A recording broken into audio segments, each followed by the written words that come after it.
आमच्या कैवल्य प्रतिष्ठान या YouTube चॅनलला लाईक करा, सबस्क्राइब करा आणि बेल आयकॉन दाबायला विसरू नका।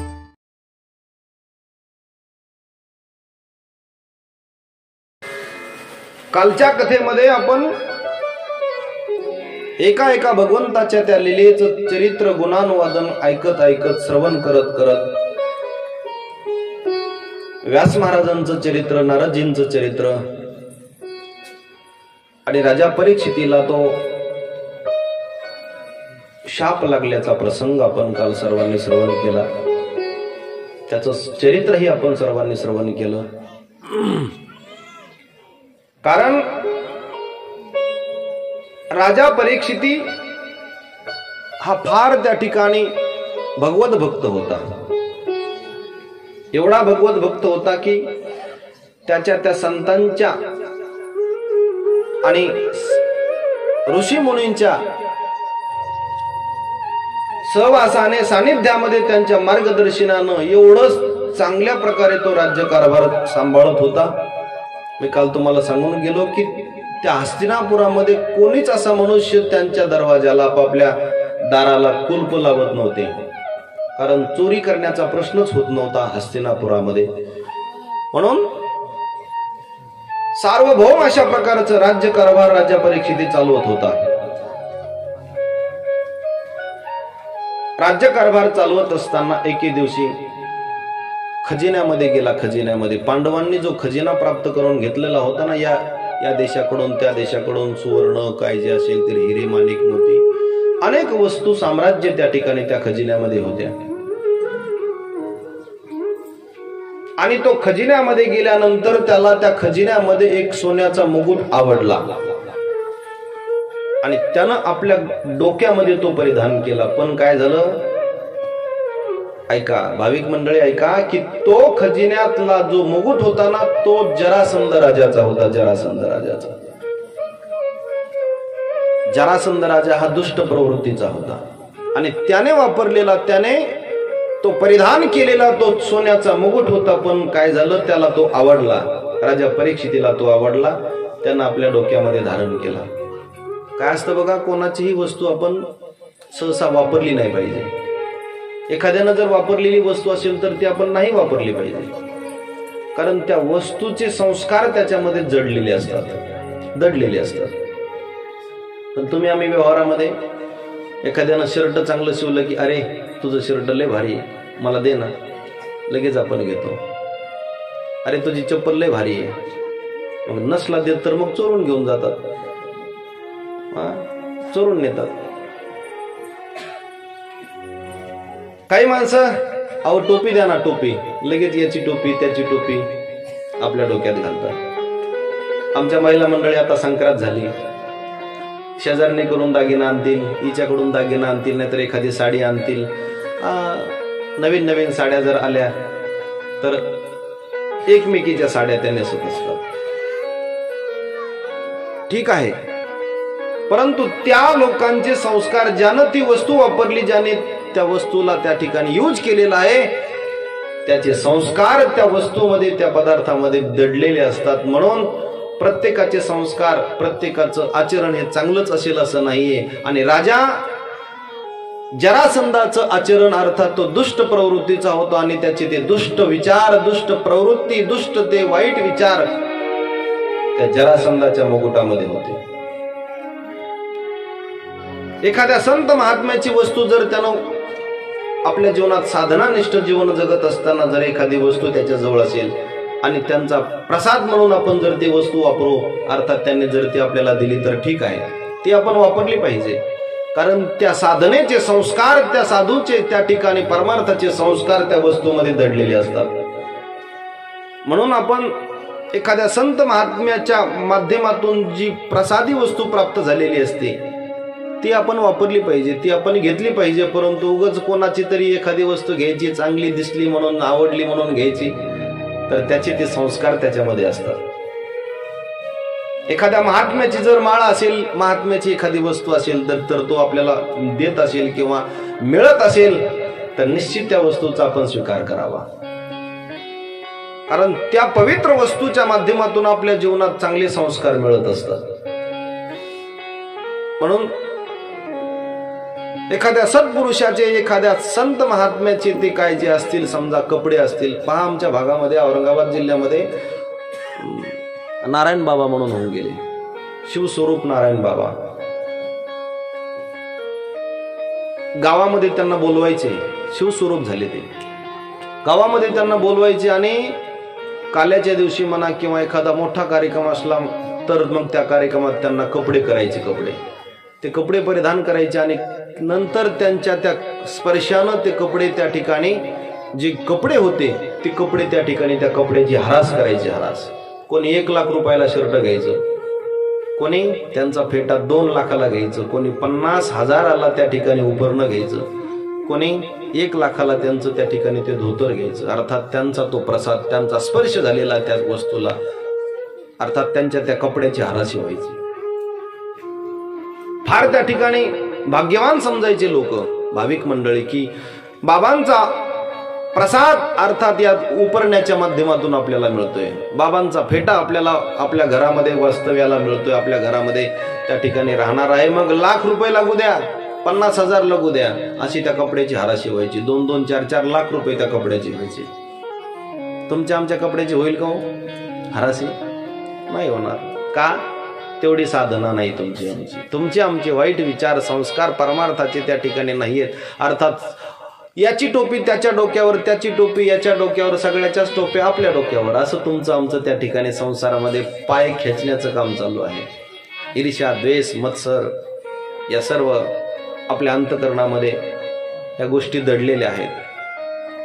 म्हणून एखाद्या साधूचा प्रसाद, एखाद्या साधूची ती प्रसादी वस्तू आपण वापरली पाहिजे. पण उगाच भलत्या सलत्याची कोणाची वस्तू वापरू नये. काय त्याचे विचार, काय त्याचे संस्कार. आणि हेच या ठिकाणी झालं. राजा परीक्षितीनं त्या जरासंधाचा तो मुकुट आपल्या डोक्यामध्ये परिधान केला. त्याचा परिणाम त्याचे वाईट विचार याच्या डोक्यामध्ये पहिलेच प्रवेश करतात. आणि तो आता अरण्यामध्ये भ्रमण करण्याकरता जातो, फिरण्याकरता जातोय. आणि फिरत असताना त्याला एक असं दृश्य दिसतंय, काल आपण थोडंसं शॉर्टकट मध्ये पाहिलं.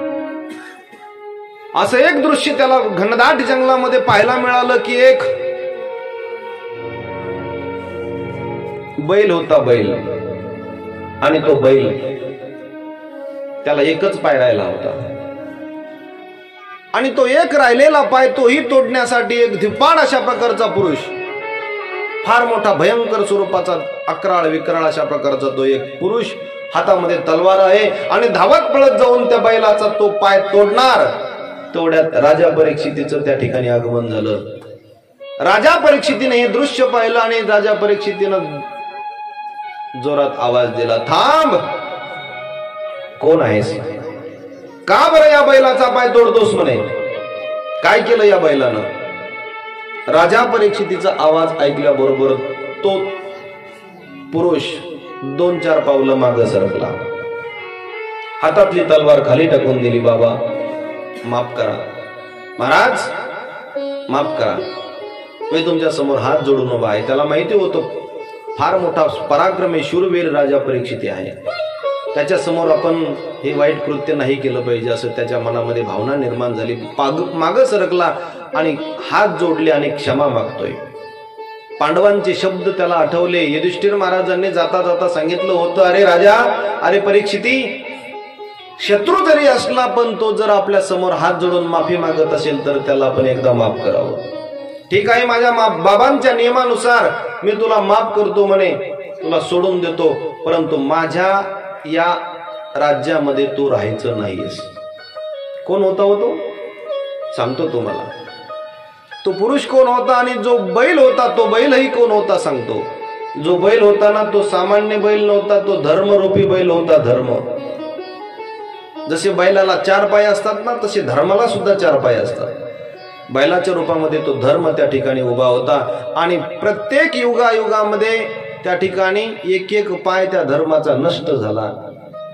4 पाय होते, सत्य, दान, दया आणि व्रत, हे 4 पाय धर्माचे आहेत. पण एका युगामध्ये एक पाय नष्ट झाला, एक पाय त्या ठिकाणी समाप्त झाला. आणि या कलियुगामध्ये फक्त सत्यरूपी पाय त्या धर्माचा शिल्लक आहे. कोणीतरी ससाने गावामध्ये 2-4 माणसं 10-12 माणसं सत्य बोलत आहेत म्हणून तर धर्म टिकलाय.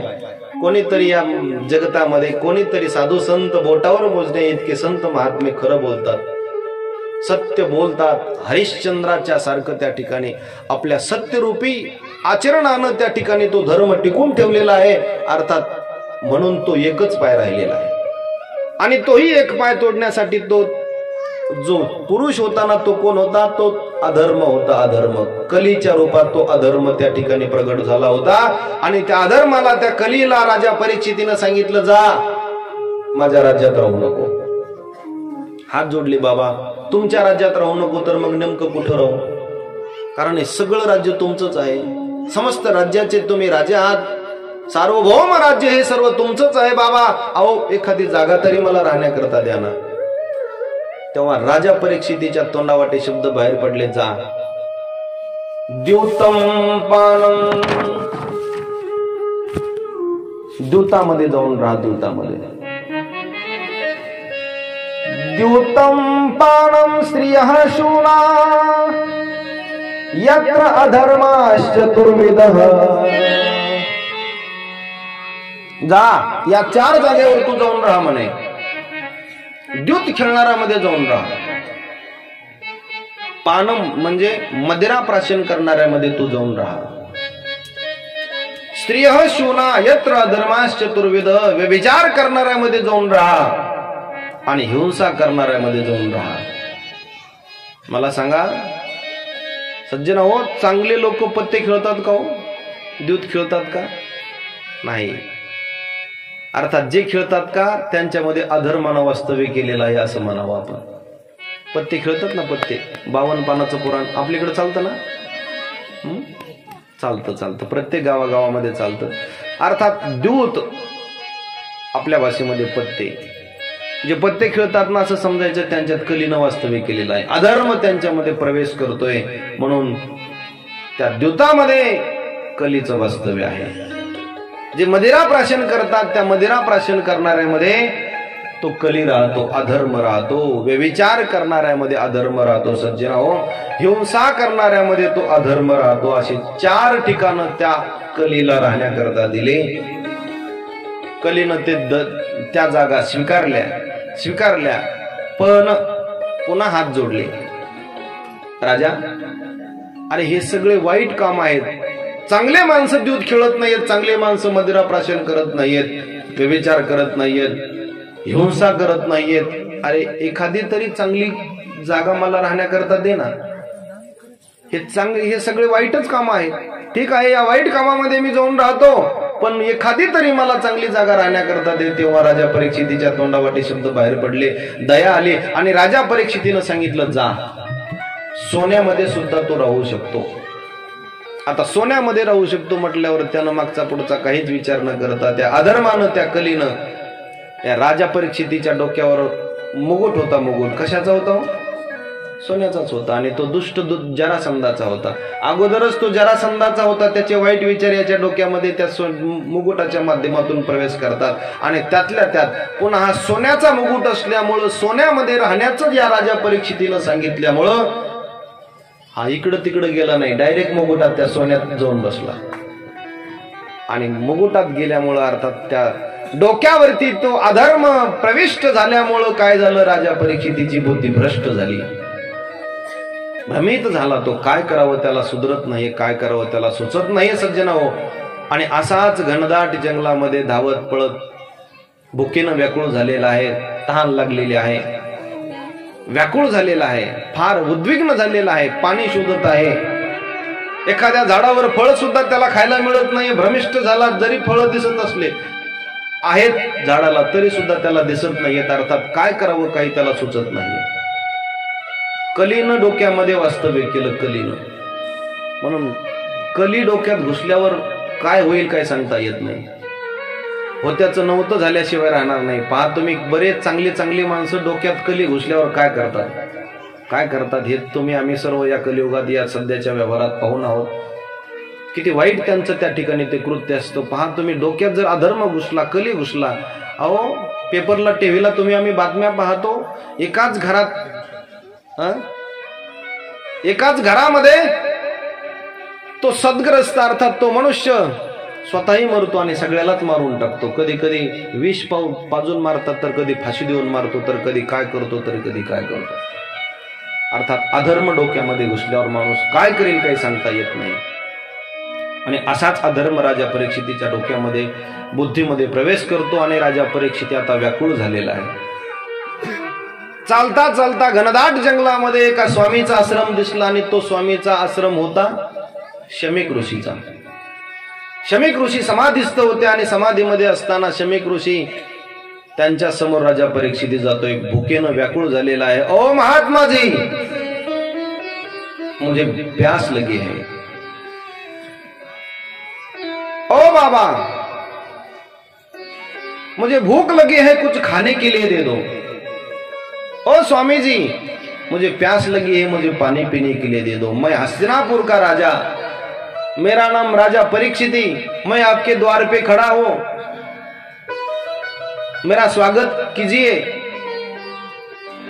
ओ महात्मा, ओ स्वामी जी, ओ ऋषी मुनी, असा तो जोर जोरात त्या ठिकाणी त्या साधू महाराजांना, बाबांना, शमीक ऋषींना आवाज देत होता. परंतु शमीक ऋषी भगवंताचं ध्यान त्यांनी समाधीमध्ये धरल्यामुळं त्यांना हा राजा परीक्षितीचा आवाज कानावरती येतच नव्हता. अंतकरणामध्ये भगवंताचं ध्यान त्यांनी धरलेलं होतं. याची बुद्धी भ्रमिष्ट झालेली होती. त्याला वाटलं हे साधू महाराज नाटक करत आहेत, ढोंगे आहेत, म्हणून त्यांनी राजा परीक्षितीनं मेलेला साप त्यांच्या गळ्यामध्ये टाकला आणि राजा परीक्षिती निघून गेला. पण जेव्हा घरी गेल्यानंतर, हस्तिनापुराच्या राज्यात गेल्यानंतर आपला मुकुट खाली ठेवला, तेव्हा त्याची बुद्धी जागेवर आली आणि तो विचार करतोय, अरे बापरे, किती मोठा भयंकर अशा प्रकारचा अपराध आज माझ्याकडून घडलेला आहे. तोपर्यंत तो शृंगी येतो. शृंगीनं त्या ठिकाणी शाप देऊन टाकला, येणाऱ्या 7व्या दिवशी ज्याने कोणी माझ्या बाबांच्या गळ्यात साप टाकला आहे त्याला तक्षक सर्प दंश करेल. इति लंघित मर्यादम तक्षकी सप्तमे आहनी. 7व्या दिवशी त्या व्यक्तीचा मृत्यू होईल ज्याने कोणी माझ्या बाबांच्या गळ्यात साप टाकला. शाप दिल्यानंतर सर्व पृथ्वीमाता थरथर थरथर थरथर थरथर कापू लागली. समुद्र खवळलेला आहे, झाडं वेली तुटून पडू लागलेली आहेत. भयानक अशा प्रकारचं वातावरण झालं. जिकडे तिकडे हाहाकार होऊ लागलेला आहे. काय करावं, काय करावं सुधरत नाही. सर्व ऋषी कुमार इकडून तिकडं पळतायत. झाडं वेली तुटून पडू लागलेले आहेत. सोसाट्याचा वारा सुटलेला आहे. आणि असं झाल्यामुळं जे समाधीमध्ये होते शमीक ऋषी, त्या शमीक ऋषींच्या अंतकरणात जी समाधीस्थ जी भगवान विष्णू परमात्म्याची मूर्ती होती, पृथ्वी मातेला थरकाप सुटला, अर्थात भूकंप होऊ लागलेला आहे पृथ्वी मातेला. आणि पृथ्वी माता हादरू लागली, हलू लागली, म्हणून भगवान विष्णूची मूर्ती सुद्धा हलू लागली. अंतकरणातली, ध्यानातली, समाधीतली मूर्ती सुद्धा हलू लागली. माझ्या अंतकरणातली, माझ्या समाधीतली मूर्ती का बरं हलते, म्हणून शमीक महाराजांनी डोळे उघडून पाहिले. मग आपल्याला या अगोदर असा प्रश्न पडला असेल की राजा परीक्षिती तर किती जोर जोरात आरडत होता, ओरडत होता, बाबा मला तहान लागली, मला भूक लागली. मग तेव्हा का बरं जाग आली नाही, आताच का बरं जाग आली? तर त्याचं कारण हे आहे की जी समाधीमध्ये मूर्ती भगवान विष्णू परमात्म्याची शमीक ऋषींनी आपल्या ध्यानामध्ये धरली होती तीच हलू लागली. भूकंपानं थरकाप सुटला. पृथ्वी माता घाबरलेली आहे की एका भगवत भक्ताला शाप मिळालेला आहे, सामान्य गोष्ट नाही. आता पुढे काय होतं काय समजत नाहीये. थरकाप सुटला त्या पृथ्वी मातेला, म्हणून भगवान विष्णूची मूर्ती सुद्धा हलू लागली. आणि माझ्या समाधीतली मूर्ती का बरं हलते, म्हणून शमीक महाराज जागे झाले. डोळे उघडून पाहतात तर आपला छोटासा मुलगा रडत बसलेला आहे कोपऱ्यात. बाळा, का रडतोस? काय झालं तुला? कोणी मारलं?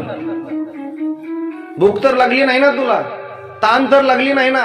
ऋषी कुमारांना मारलं का तुला? कोणी तुझी खोडी तर नाही केली ना बाळा? काय झालं नेमकं बाळा सांग. त्यावेळेस तो शृंगी हात जोडतो आणि रडत रडत म्हणतो, बाबा मला भूक लागली नाही, मला तहानही लागली नाही, मला कुठल्याच ऋषी कुमारांना मारलं सुद्धा नाही. बाबा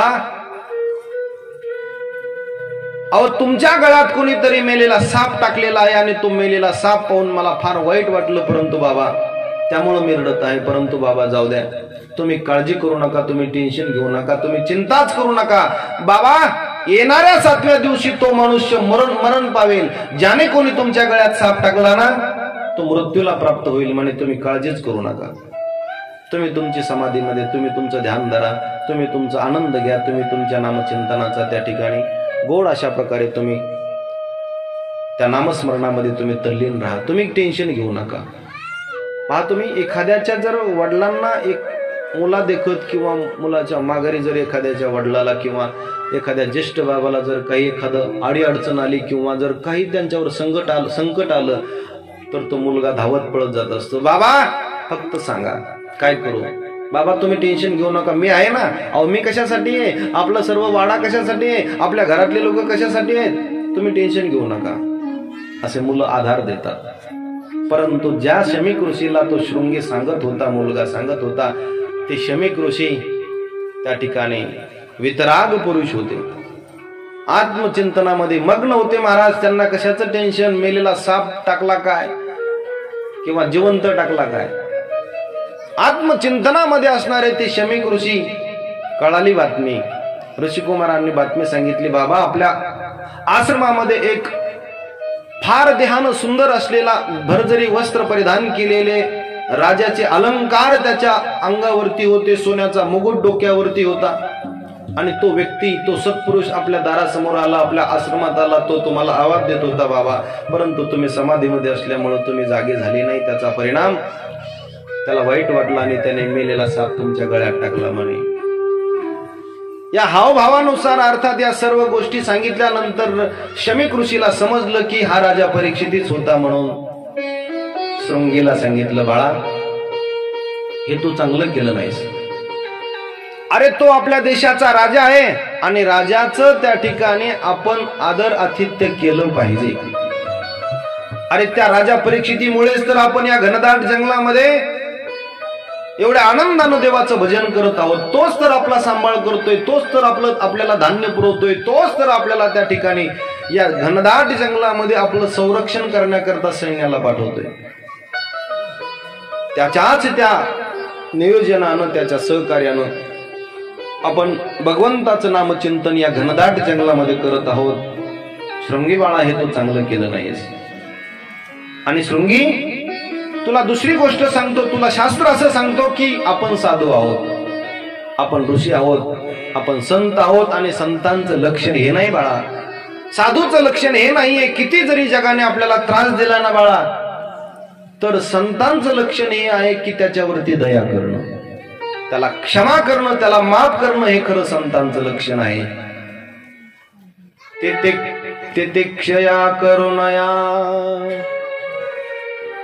मैत्र्याजाख्याखिल जंतुषु समत्वेन च सर्वात्मा भगवान संप्रसीदते. अरे शृंगी, पहिलं संतांचं लक्षण हे आहे, साधूचं लक्षण आहे तितिक्षया.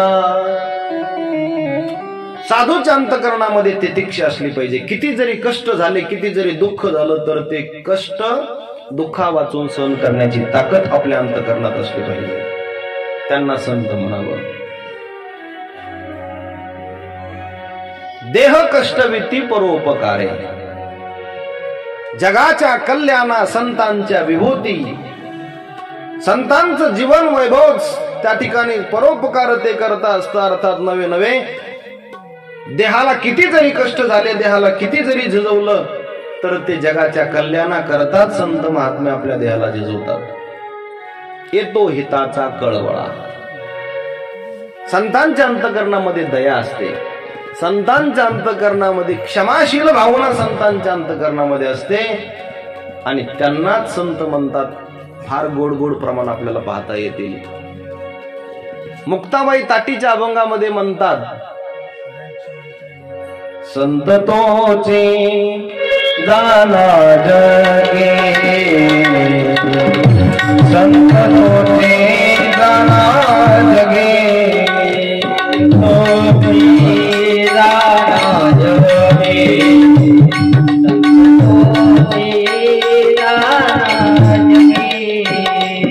संत तोचे जाना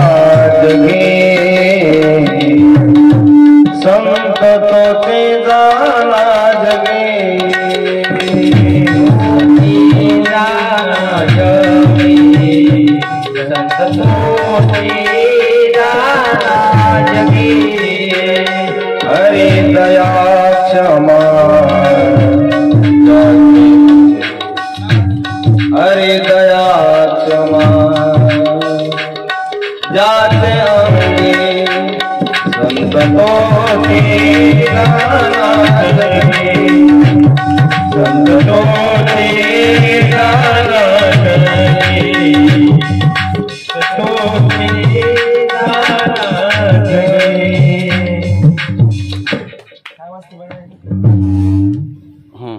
तो डगा वाजायला वाजा वाजा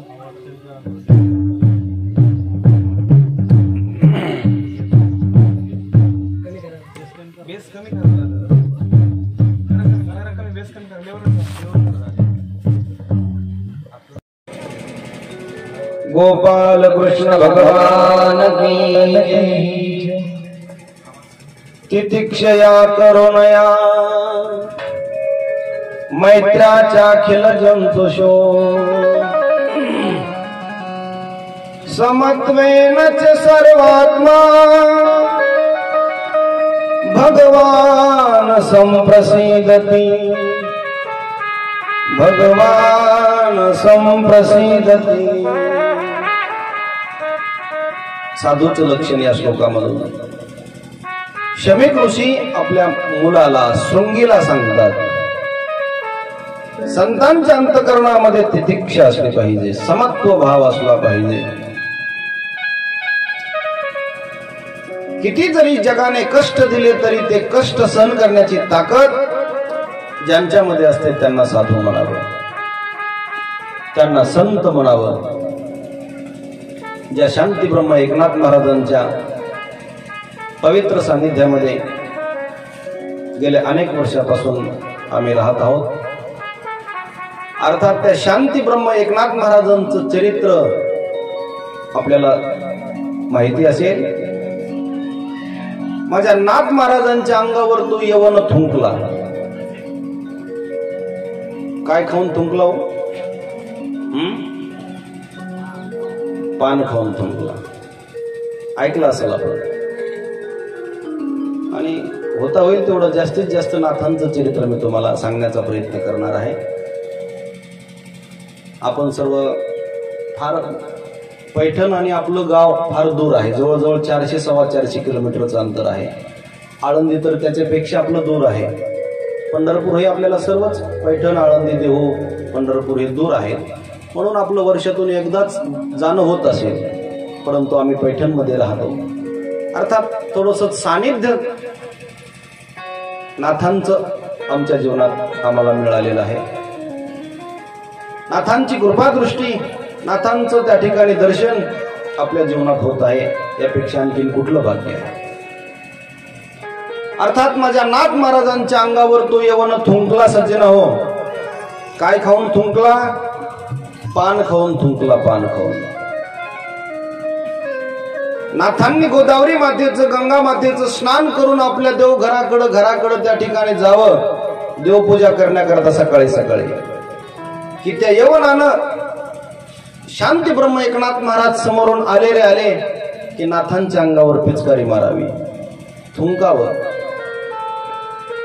मी तुम्हाला असं विचारलं होतं, तो नेमकं काय खाऊन थुंकला? तर तो पान खाऊन थुंकला. पान. कोणतं पान खाल्लं हो त्यानं? तरुण मंडळींच्या भाषेमध्ये मसाला पान तयार करून खाल्लं का त्यानं? येथे मसाला पान मिळेल, येथे कलकत्ता पान मिळेल. आणखीन कोणते पान? हे दोनच पानं माहितीत आपल्याला. ती टपरीवरती असं वाक्य लिहिलेलं असतं, भला मोठा बोर्ड असतो, आणि खाण्याचा तर कधी प्रश्नच नाही. अर्थात त्यानं कोणतं पान खाल्लं? मसाला पान तयार करून खाल्लं का? वारकऱ्यांच्या भाषेमध्ये सांगतो तुम्हाला, त्रयोदशी गुणी पानाचा विडा तयार करून खाल्ला. वारकरी शब्द आहे, त्रयोदशी गुणी पानाचा विडा. तर तो त्रयोदशी गुणी पानाचा विडा तयार करत होता. ससानी गावातल्या आजीबाई सारखं त्यानं अजिबातच पान खाल्लं नाही. गावातली आजीबाई पान खातात, 2-4 दिवस झाले मी पाहतोय.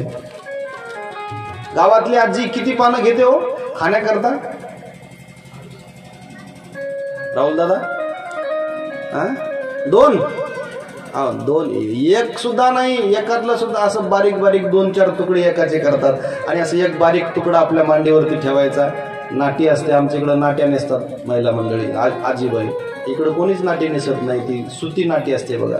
आमच्याकडे आजीबाई सगळ्या नाटी नेसतात आणि मग त्या नाटीला मांडीवर काय करायचं, इकडून पुसायचं तिकडून पुसायचं आणि मग त्या मांडीवरती ते छोटंसं पान ठेवायचं आणि त्या पानावर मग आजीबाईजवळ असं काताचे पावडरचे डबे नसतात, मग आजीबाईजवळ काय असतं, आपल्या बटव्यात आपल्या पिशवीमध्ये छोटे छोटे काताचे खडे असतात. असा बारीक एक नखानं तो खडा असा मोडायचा आनंद महाराज आणि त्या पानावरती टाकायचा.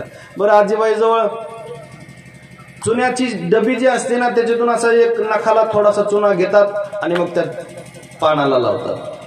कात आणि चुना टाकला रे टाकला की बरं मग आजीबाईजवळ सुपारी टाकण्याचा काही प्रश्नच नसतो, कारण निळकंठ महाराज त्या आजीबाई वेदांती असतात. वेदांती म्हणजे विचारसागरचा पाठ चालू असतो का त्यांच्या घरी दररोज, गाथ्याचं चिंतन, काही पंचीकरण, काही वेदांताच्या चर्चा दररोज त्यांच्या घरी त्या महिलांना सांगतात का अहो कसला पाठ, कसला विचारसागर, कसल्या वेदांताच्या प्रक्रिया. अहो त्या आजीबाईच्या तोंडात दात नाहीत म्हणून त्यांना वेदांती म्हणावं. वेदांती, दात नाहीत म्हणून वेदांती. दातच नाही तोंडात म्हणून मग सुपारी टाकण्याचा प्रश्नच नाही. सोप असली तर असली नाही तर तसंच ते पान, चुना आणि कात लावलेलं पान 2-3 जागेवर असं दुमतावं, त्याला घडी घालावी आणि मग ओट्यावर बसल्या बसल्या दिवसभर शेजारणी सोबत गप्पा मारता मारता 2-4 पानं दिवसभरात खावेत. एवढंच पान खातात ना ससानी गावातल्या आजी. ससानीतल्याच आजी नाही तर सगळ्याच गावातल्या, सगळ्याच जगातल्या आजीबाई एवढंच पान खातात, तिसरा कुठलाच पदार्थ टाकत नाही.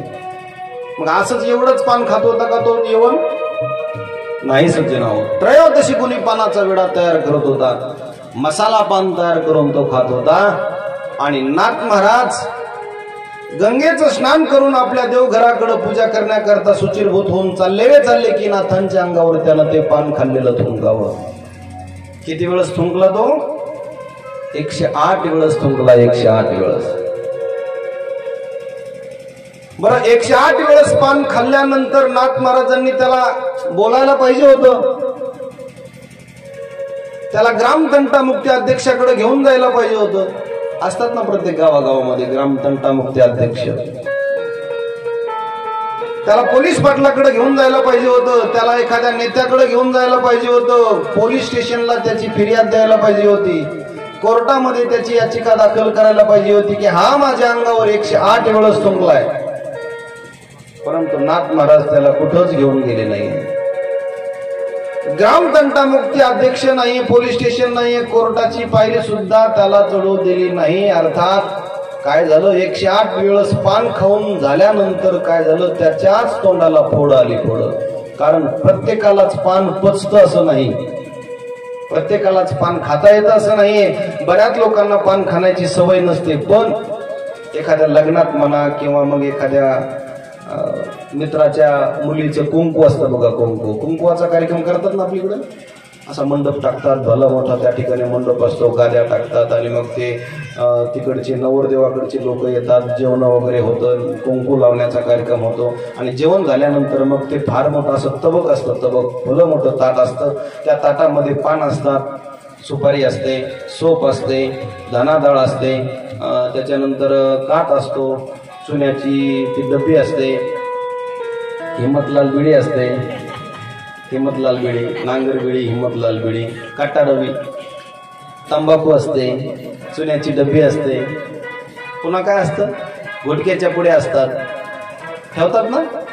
कुंकवाचा टिळ्याचा कार्यक्रम असल्यावर, लग्नाचा कार्यक्रम असल्यावर ठेवतात, सगळं सगळं ठेवतात. सिगरेटचं पॉकेट ठेवतात. फक्त 2च पदार्थ त्याच्यात नसतात, एक म्हणजे दारू आणि दुसरं म्हणजे गांजा. हे सुद्धा त्या नवरीच्या बापाला, नवरदेवाच्या त्या लोकांची खातरदारी सांभाळण्यासाठी हे सुद्धा ठेवावं लागलं. तिथून पुढे काय सांगता येत नाही. अर्थात हे सगळे पदार्थ त्या ठिकाणी ठेवावे लागतात, असतात त्या ताटामध्ये. आणि मग ते ताटातले ते पान, सुपारी, बिडी, सिगारेट, गुटख्याच्या पुड्या, तंबाखूची पुढे पाहिली रे पाहिली.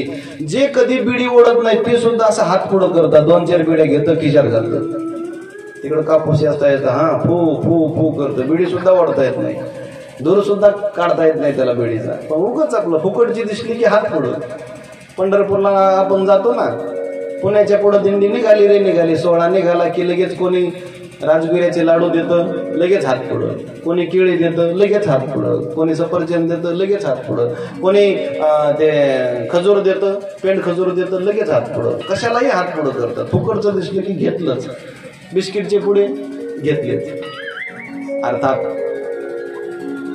आणि मग त्या कुंकवाच्या कार्यक्रमात कोणी बिडी ओढतं, कोणी सिगारेट घेतं, कोणी पान खातं. परंतु एखाद्या मित्राचे आग्रह असतो, जर एखाद्या माणसानं पान खाल्लंच, त्या कुंकवातलं पान खाल्लंच, तर दुसऱ्या दिवशी सहजच आपण त्याला म्हणावं, चला ना आपल्या घरी चहा घेऊ.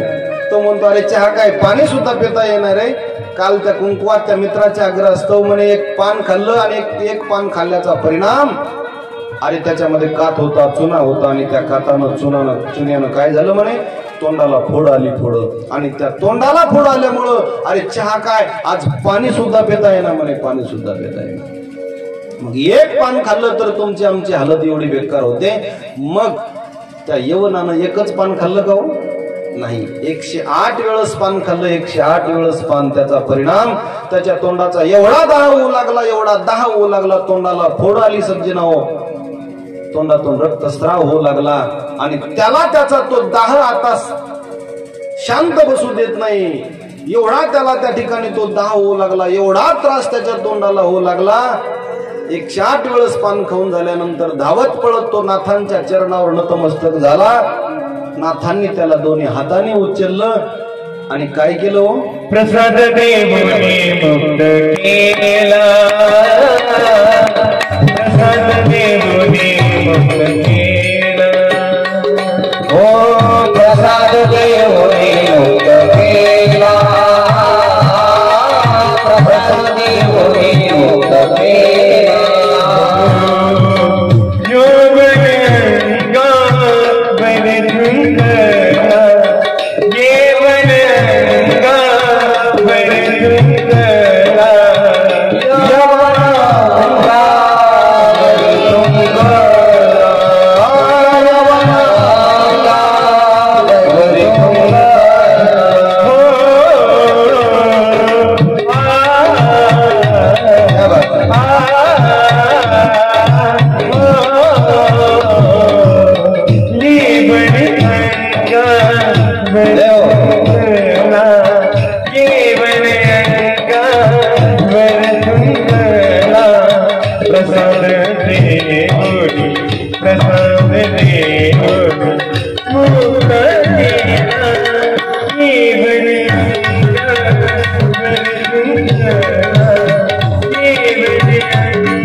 शांती ब्रह्म एकनाथ महाराजांनी त्याला दोन्ही हातानं उचललं आणि त्याच्या डोक्यावर हात ठेवला. प्रसाद देवनी मुक्त केला, त्याला मुक्त केलं, त्याला त्या ठिकाणी मोक्ष प्राप्त करून दिला. हे संतांचं लक्षण आहे. माझ्या नाथ महाराजांच्या जीवनामध्ये शांती होती. शांती ब्रह्म एकनाथ महाराज असं त्यांचं नाव. माऊलीला, ज्ञानोबरायांना माऊली ही पदवी आहे, तुकोबरायांना जगद्गुरु ही पदवी आहे, आणि माझ्या नाथ महाराजांना शांती ब्रह्म ही पदवी आहे. शांतीचे सागर माझे नाथ महाराज. दया अंतकरणामध्ये संतांचे असते, क्षमाशील भावना संतांच्या अंतकरणामध्ये असते. मला सांगा, तुमच्या आमच्या अंगावर एखादा माणूस थुंकला, अहो थुंकणं सोडून द्या, बोलता बोलता जर असं जर थुंका उडाला, असं बारीकने एखादा जरी आपल्या अंगावर आला तर आपण त्याला 2-4 शिव्या देतो. तुला मास्क वापरता येत नाही का, तुला रुमाल तोंडाला बांधता येत नाही का, तू का येडा झाला का, तू का पागली का, तुला नीट बोलता येत नाही, बोलायची अक्कल नाही तुला, 2-4 शिव्या तुम्ही आम्ही देतो. 2-4 शिव्या तुम्ही आम्ही देतो. आणि म्हणून तुम्ही आम्ही त्या ठिकाणी संतांची बरोबरी करू शकत नाही. ज्यांचं अंतकरण दयाभूत असतं, ज्यांचं अंतकरण क्षमाशील असतं, त्यांना साधू म्हणावं.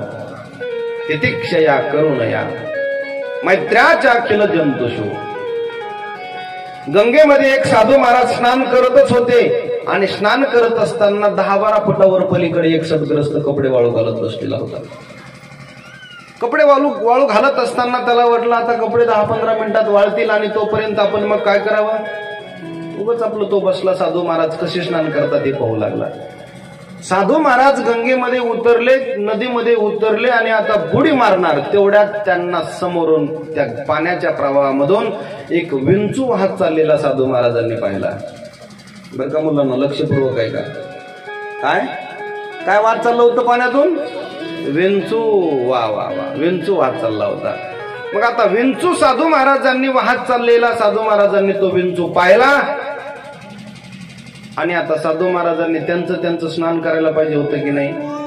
परंतु आता इथं साधू महाराजांच्या अंतःकरणात दया निर्माण झाली.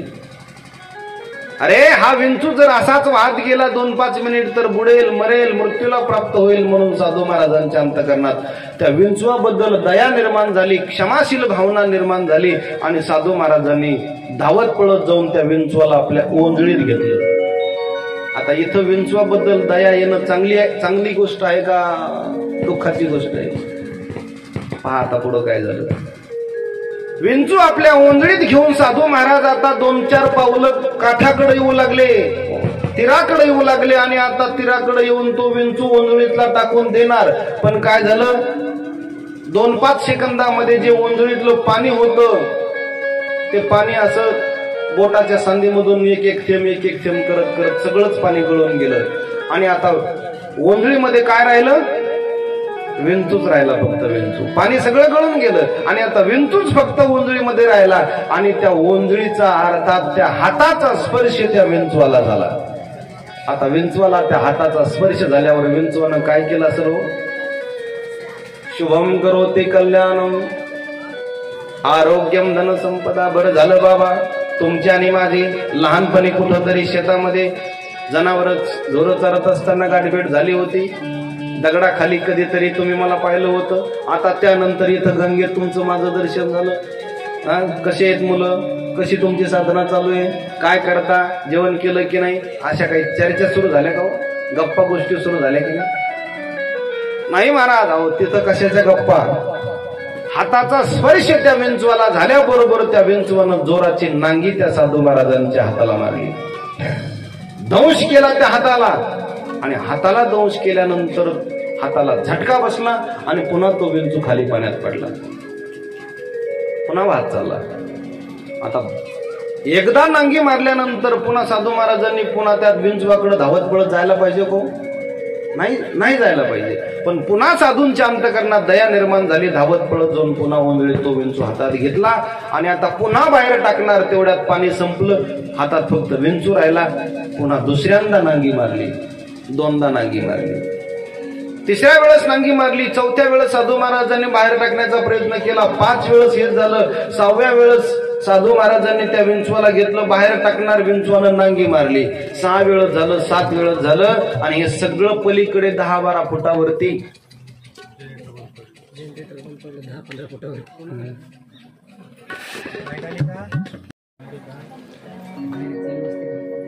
सज्जनो, साधू महाराजांनी 5 वेळेस 7 वेळेस हा प्रयोग केला आणि प्रत्येक वेळेस तो विंचू त्या ठिकाणी साधू महाराजांना दंश करतोय, नांगी मारतो आणि हे सगळं दृश्य त्या ठिकाणी त्या सद्ग्रस्तानं पाहिलं आणि 10-12 फुटावर बसलेला तो सद्ग्रस्त धावत पळत आला आणि साधू महाराजांना म्हणू लागला, साधू दिसताय तुम्ही, साधू भगवे वस्त्र परिधान केले म्हणे बाबा तुम्ही, हिमालयाच्या कुशीत फार मोठी साधना केलेली दिसते म्हणे बाबा तुम्ही. लोक तुम्हाला साधू समजतात, लोक तुम्हाला विद्वान समजतात, लोक तुमच्या पाया पडतात, लोक तुम्हाला दक्षिणा देतात, लोक तुम्हाला चांगलं चांगलं जेवू घालतात, बाबा बाबा म्हणतात आणि एवढं सोपं तुम्हाला कळत नाही महाराज. अहो तो विंचू आहे, विंचू, आणि विंचू त्याचा स्वभाव दंश करण्याचा आहे, विंचवाचा स्वभाव नांगी मारण्याचा आहे. बाबा तुम्ही त्याच्या नादाला लागू नका. त्याला तुम्ही किती जरी जवळ घेतलं, त्याला किती चोंबाळलं, त्याला कुरवाळलं तरी सुद्धा विंचवाचा स्वभाव नांगीच मारण्याचा आहे. नकळे विंचवा कुरवाळीले अंग, आपुला तो रंग दाबितसे.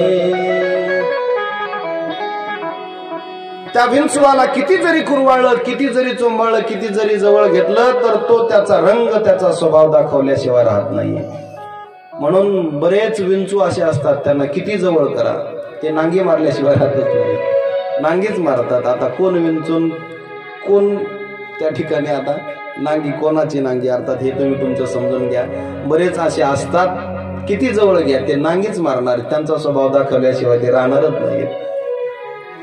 अर्थात नकळे विंचवा कुरवाळीले अंग, आपोला तो रंग दावे तसे. तो विंचू त्याचा रंग दाखवल्याशिवाय राहत नाही बाबा. म्हणून तुम्ही त्याच्या नादी लागू नका. त्याचा स्वभाव तो नांगी मारण्याचा बदलणार नाही, हे त्या सद्ग्रस्तानं साधू महाराजांना सांगितलं. साधू महाराज म्हटले, बाबा तुझं बोलणं झालं? तो म्हटला, हो माझं बोलणं झालं. साधू महाराज म्हटले, माझं ऐक. साधू महाराजांनी त्याला सांगायला सुरुवात केली, मला सांग, तो विंचू प्राणी आहे का माणूस आहे? तो म्हटला, पुन्हा तोच प्रश्न. अहो किती सोपा प्रश्न आहे. अहो बाबा, तो प्राणी आहे, प्राणी. मग जर तो प्राणी असून त्याचा स्वभाव बदलत नसेल, लक्षपूर्वक आहे का, जर तो विंचू प्राणी असून त्याचा स्वभाव बदलत नसेल तर मी एक माणूस आहे, माणूस. अरे सद्ग्रस्ता, माणूस म्हणण्यापेक्षा मी माणसातला साधू आहे. जसा विंचू त्याचा स्वभाव बदलत नाही तसा साधू सुद्धा स्वभाव बदलत नसतो. आणि संतांचा साधूचा स्वभाव काय आहे? बुडत ही जन न देखवे डोळा, बुडत ही जन न देखवे डोळा, बुडत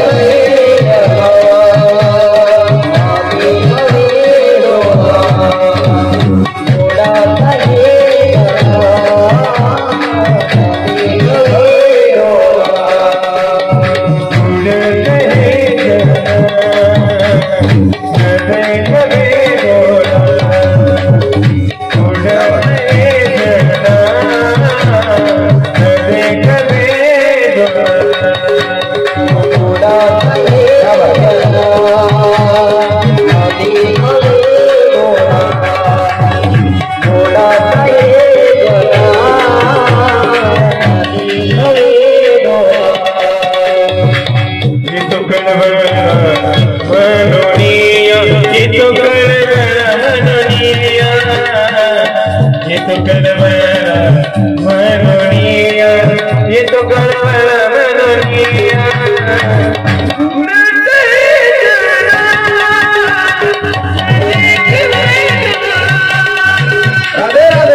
बुडत हे जन न देखवे डोळा, येतो कळवळा म्हणून या.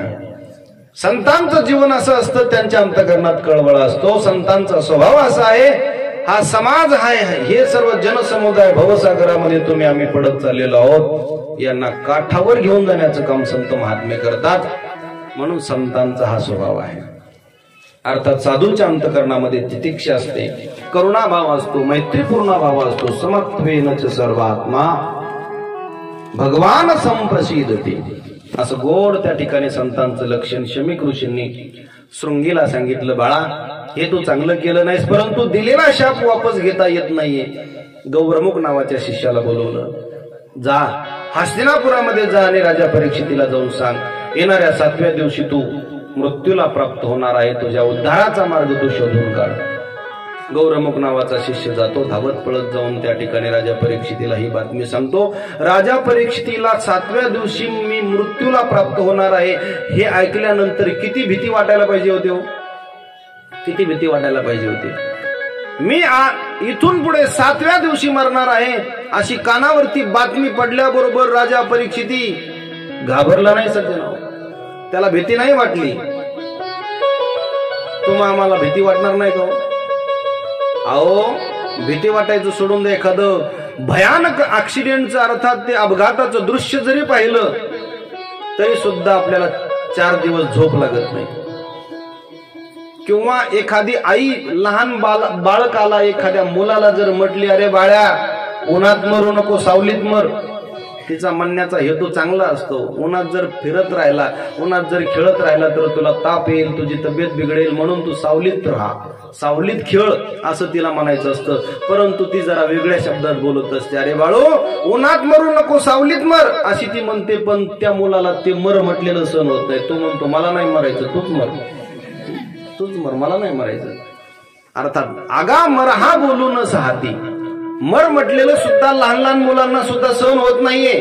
मग आज तर डोळ्याच्या समोर 7व्या दिवशी मरण आहे, मृत्यू टांगलेला आहे राजा परीक्षितीच्या समोर. त्याला किती भीती वाटायला पाहिजे. परंतु अजिबात राजा परीक्षितीला भीती वाटली नाही. उलट एवढा आनंद झाला, एवढा आनंद झाला की हस्तिनापुरामध्ये दौंडी पिटवली. ऐका हो ऐका, येणाऱ्या 7व्या दिवशी आपल्या देशाचा राजा, हस्तिनापुराचा राजा मरणार आहे हो, अशी दौंडी पिटवली महाराज. असं त्या ठिकाणी ते दौंडीचं वाद्य काय जे असेल ते डफडं म्हणा, हलकी म्हणा. अर्थात त्या हस्तिनापुरामध्ये प्रत्येक चौकामध्ये, प्रत्येक गल्ली गल्लीमध्ये तो राजा परीक्षित दौंडी पिटवू लागला की येणाऱ्या 7व्या दिवशी मी मरणार आहे, येणाऱ्या 7व्या दिवशी मी मरणार आहे. जिकडे तिकडे हलकी घेऊन, ढोलक घेऊन, नगाडे घेऊन सर्व त्या ठिकाणी ते सेवक गल्ली गल्लीमध्ये त्या ठिकाणी दौंडी पिटू लागले. आनंद झाला राजा परीक्षितीला, कारण या जगाच्या इतिहासामध्ये कोणीच असा सद्ग्रस्त नाहीये की तो आपला मृत्यू त्याला कळालेला आहे.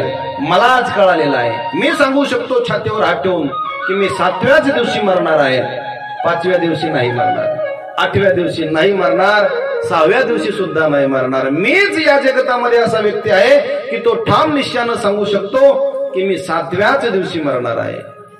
तुम्हा आम्हाला कळालं का हो मरण? नाही. तुम्हा आम्हाला मरण कळालेलं नाहीये, तरी सुद्धा तुमचे आमचे प्रयत्न, संसार भरभराटीला कसा जाईल, माझं जीवन कसं चांगल्या पद्धतीने होईल, याच्यासाठी तुमचे आमचे प्रयत्न आहेत. अहो मरण कधी येईल काय सांगता येत नाही. पहिल्या दिवशी आपण वर्णन पाहिलं, क्या भरोसा आहे इस जिंदगी का, चलता चलता कधी श्वास बंद पडेल काही सांगू शकत नाहीत आपण महाराज. म्हणून तुमच्या आमच्या देहाचा भरवसा नाही, तरी सुद्धा तुम्ही आम्ही संकल्पावर संकल्प करतो. या जगाच्या इतिहासामध्ये असे काही संकल्प केले, असे काही संकल्प केले. तुमचे आमचे संकल्प संसाराचे सोडून द्या, पण एक व्यक्ती असा या जगाच्या इतिहासामध्ये होऊन गेला, त्याचे संकल्प फार चांगले होते, पण ते संसाराचे संकल्प तेही त्याचे पूर्ण झाले नाही. पहिला संकल्प त्याचा होता सोन्याला सुगंध आणण्याचा, दुसरा संकल्प होता स्वर्गाला शिडी लावण्याचा, आणि तिसरा संकल्प होता तो म्हणजे समुद्राचं खारं पाणी गोड बनवण्याचा. मला सांगा, समुद्राचं खारं पाणी जर गोड झालं असतं तर चांगलं झालं असतं की नाही हो? 2 वर्षापूर्वी दुष्काळ होता, भीषण अशा प्रकारचा दुष्काळ होता संपूर्ण महाराष्ट्रामध्ये.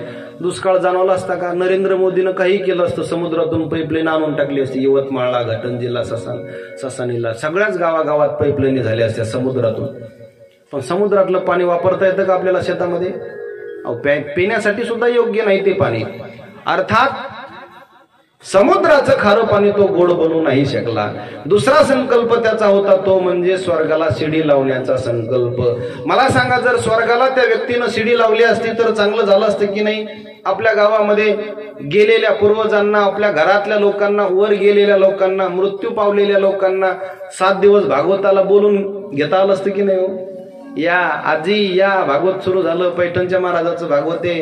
गोड सुंदर महाराष्ट्रातील सुप्रसिद्ध गुणीजन महाराज मंडळी कथा साथसंगत करण्याकरता आहेत. गोड अशा प्रकारची भागवत कथा चालू आहे. या 7 दिवस या, आणि मग 7व्या दिवशी पुन्हा शिडी वाटत पुन्हा स्वर्गाला जा. एखाद्या आजीला, एखाद्या आजोबाला, एखाद्या घरातल्या व्यक्तीला सकाळी 7 वाजता चहा पिण्याची सवय असेल आणि तो मृत्यू पावला, स्वर्गाला गेला, तर सकाळी 7 वाजता आपल्याला चहाचा कप आणि बिस्किटचा पुडा वर नेऊन देता आला असता, आहे की नाही? पण तसं काही झालं का? स्वर्गाला शिडी लावली असती तर हे शक्य झालं असतं. तुम्हा आम्हाला वर जाता आलं असतं, त्यांना सुद्धा खाली येता आलं असतं, लग्नाला, एखाद्या धार्मिक कार्याला किंवा आणखीन काही घरामधल्या एखाद्या कामाला. परंतु स्वर्गाला शिडी लावण्यामध्ये तो अपयशी ठरला. आणि तिसरा त्याचा संकल्प होता तो म्हणजे सोन्याला सुगंध आणण्याचा. बरं जाऊ द्या, 2 संकल्प पूर्ण नाही झाले. हा जर संकल्प त्याच्याकडून पूर्ण झाला असता तर कळालं असतं की नाही हो कोणत्या माऊलीनं कोणते अलंकार घातले संक्रांतीला. लांबूनच वास आला असता सोन्याचा. नाही नाही नाही, नेकलेस दिसतोय बरं का गळ्यात, लांबूनच त्याचा वास आला असता, सोन्याचा वास आला असता. नाही गंठन दिसतंय, नाही चप्पल हार आहे, नाही बूट हार आहे, कोणते असंच का, मला काही माहित नाही बरं का सोन्यातलं जास्त.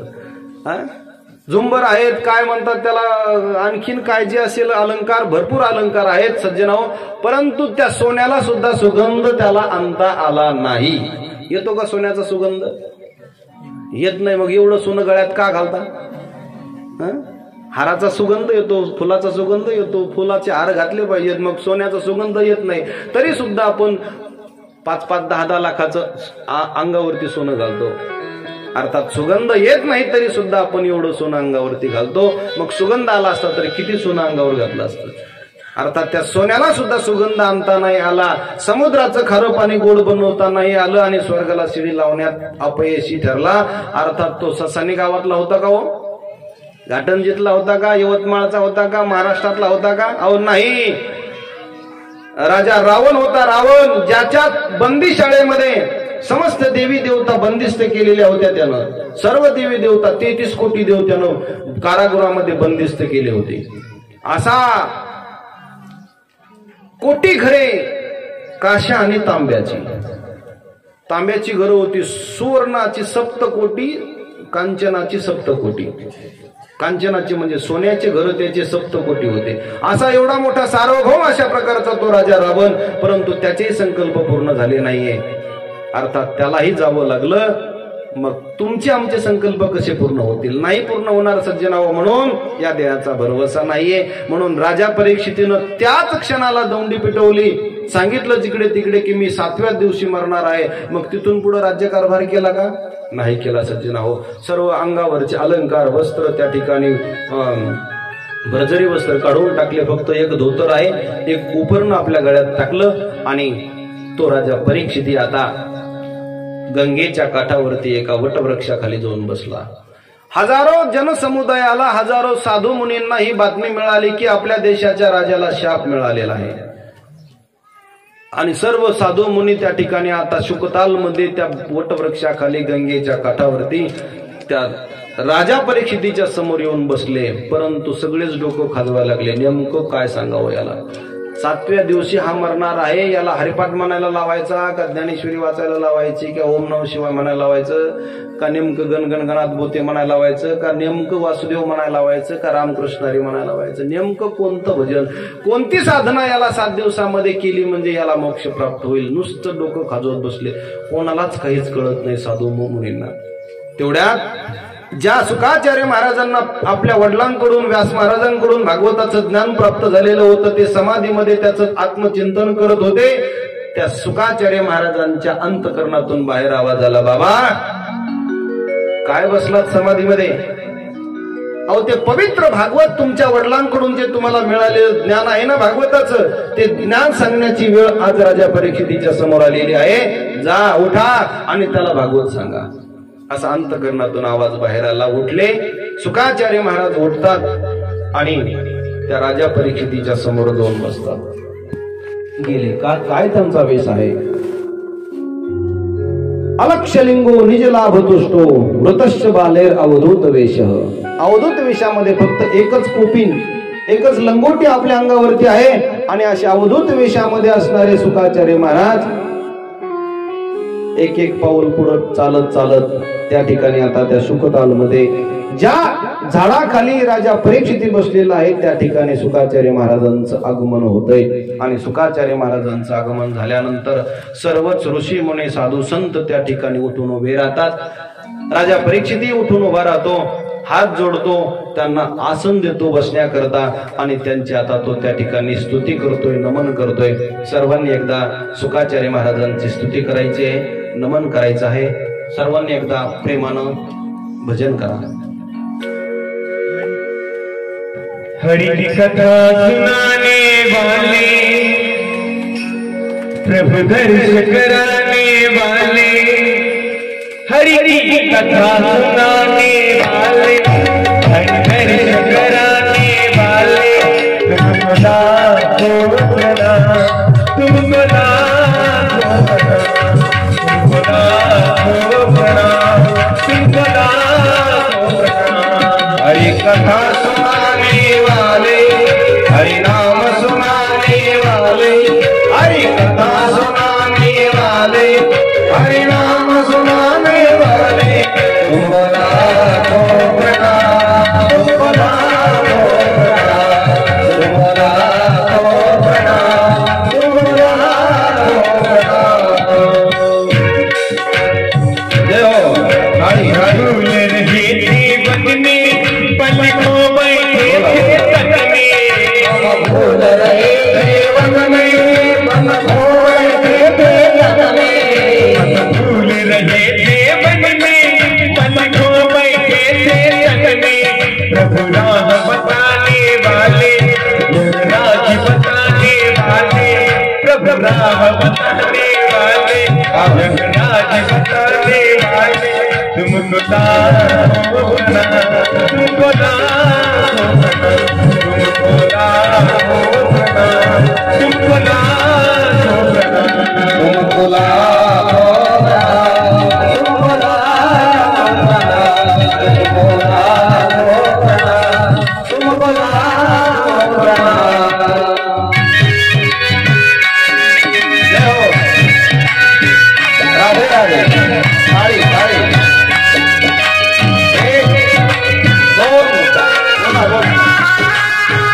क्या बात है।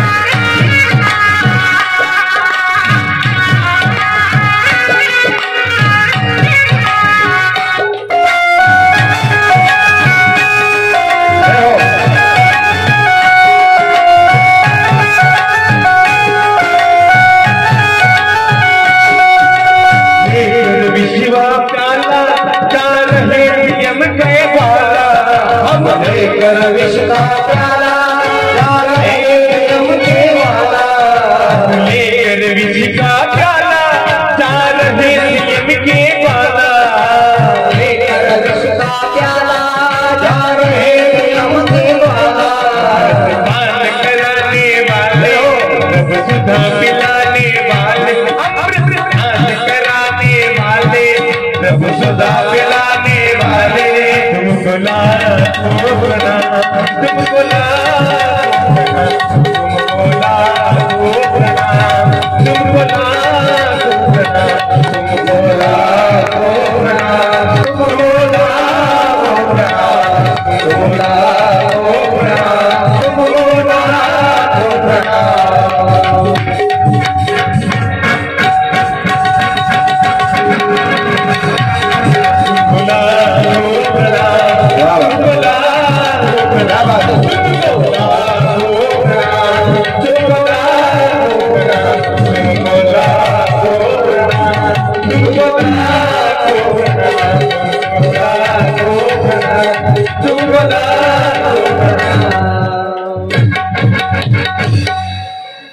क्या बात है। अशा सद्गुरूंना, सुखाचार्य महाराजांना या ठिकाणी लाख लाख प्रणाम, कोटी कोटी वंदन करून, हरि कथा सुनाने वाले, हरि नाम सुनाने वाले, हरीची कथा सांगणारे सुखाचार्य महाराज, हरीचं नामचिंतन त्या ठिकाणी प्रत्येकाच्या अंतःकरणामध्ये, प्रत्येकाच्या मनामनामध्ये त्या ठिकाणी हरीचं नाम, हरीची कथा त्या ठिकाणी जाऊन पोहोचवणारे असे सुखाचार्य महाराज। त्या सुखाचार्य महाराजांना नमन करून, वंदन करून, त्यांना आसन दिलं बसण्याकरता, त्यांची पाद्यपूजा केली आणि पाद्यपूजा करून आता प्रश्न विचारतात। येषां संस्मरणात् पुंसां सत्य शुद्धयन्ति वै गृहाः, किं पुनर्दर्शन स्पर्श पाद शौचासनादिभिः। आसनावरती बसवलं. आदर आतिथ्य मान पूजा सर्व त्या ठिकाणी समाप्त झाली. आणि आता हात जोडले राजा परीक्षितीनं आणि आता विचारू लागला, स्तुती करतोय. महाराज तुम्ही योग्यांचे गुरु आहात, महाराज तुम्ही फार मोठे विद्वान आहात. अत पृच्छामि संसिद्धिं योगिनां परमं गुरु पुरुषस्य हयत् कार्यं म्रियमाणस्य सर्वथा. महाराज तुम्ही योग्यांचे गुरु आहात, फार मोठे विद्वान तुम्ही आहात, फार मोठा तुमच्याकडे ज्ञानाचा संचय आहे. अशी एका श्लोकातून एका त्या ठिकाणी शब्दातून त्यांची तो स्तुती करू लागला. पण काय असतं बघा, खऱ्या संतांना खऱ्या साधूला त्यांची स्तुती केलेली आवडत नसते. जे ऋषी मुनी बसलेले होते त्यांनी असं बोटानं खुणवलं, राजा जास्त स्तुती करू नको, कारण खऱ्या संतांना त्यांची स्तुती करणं आवडत नाहीये. जर तू जास्त स्तुती केली ना ते निघून जातील, काय सांगता येत नाही. खरे संत महात्मे त्यांना काय नसतं, मागं न पुढं फुफुटा उडं, त्यांना काय घेणं देणं नसतं. अर्थात जो आला समोर त्याला त्यांच्या ज्ञानामृतानं ते त्याला जागा करतात. एखादा जर नाही बसलं तर जा तुझं काम बघ. अर्थात त्यांचं ते आत्मचिंतनामध्ये असतात, म्हणून त्यांना जास्त त्या ठिकाणी स्तुती आवडत नाहीये.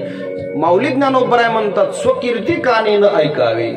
खरे जे संत असतात त्यांना त्यांची स्वतःची कीर्ती, जर कोणी कीर्ती गात असेल, महाराज तुम्ही फार विद्वान आहात, फार सुंदर आहात, फार गोड तुम्ही कथा गाताय, तर ते कानानं ऐकत नाहीत, निघून जातात तिथून.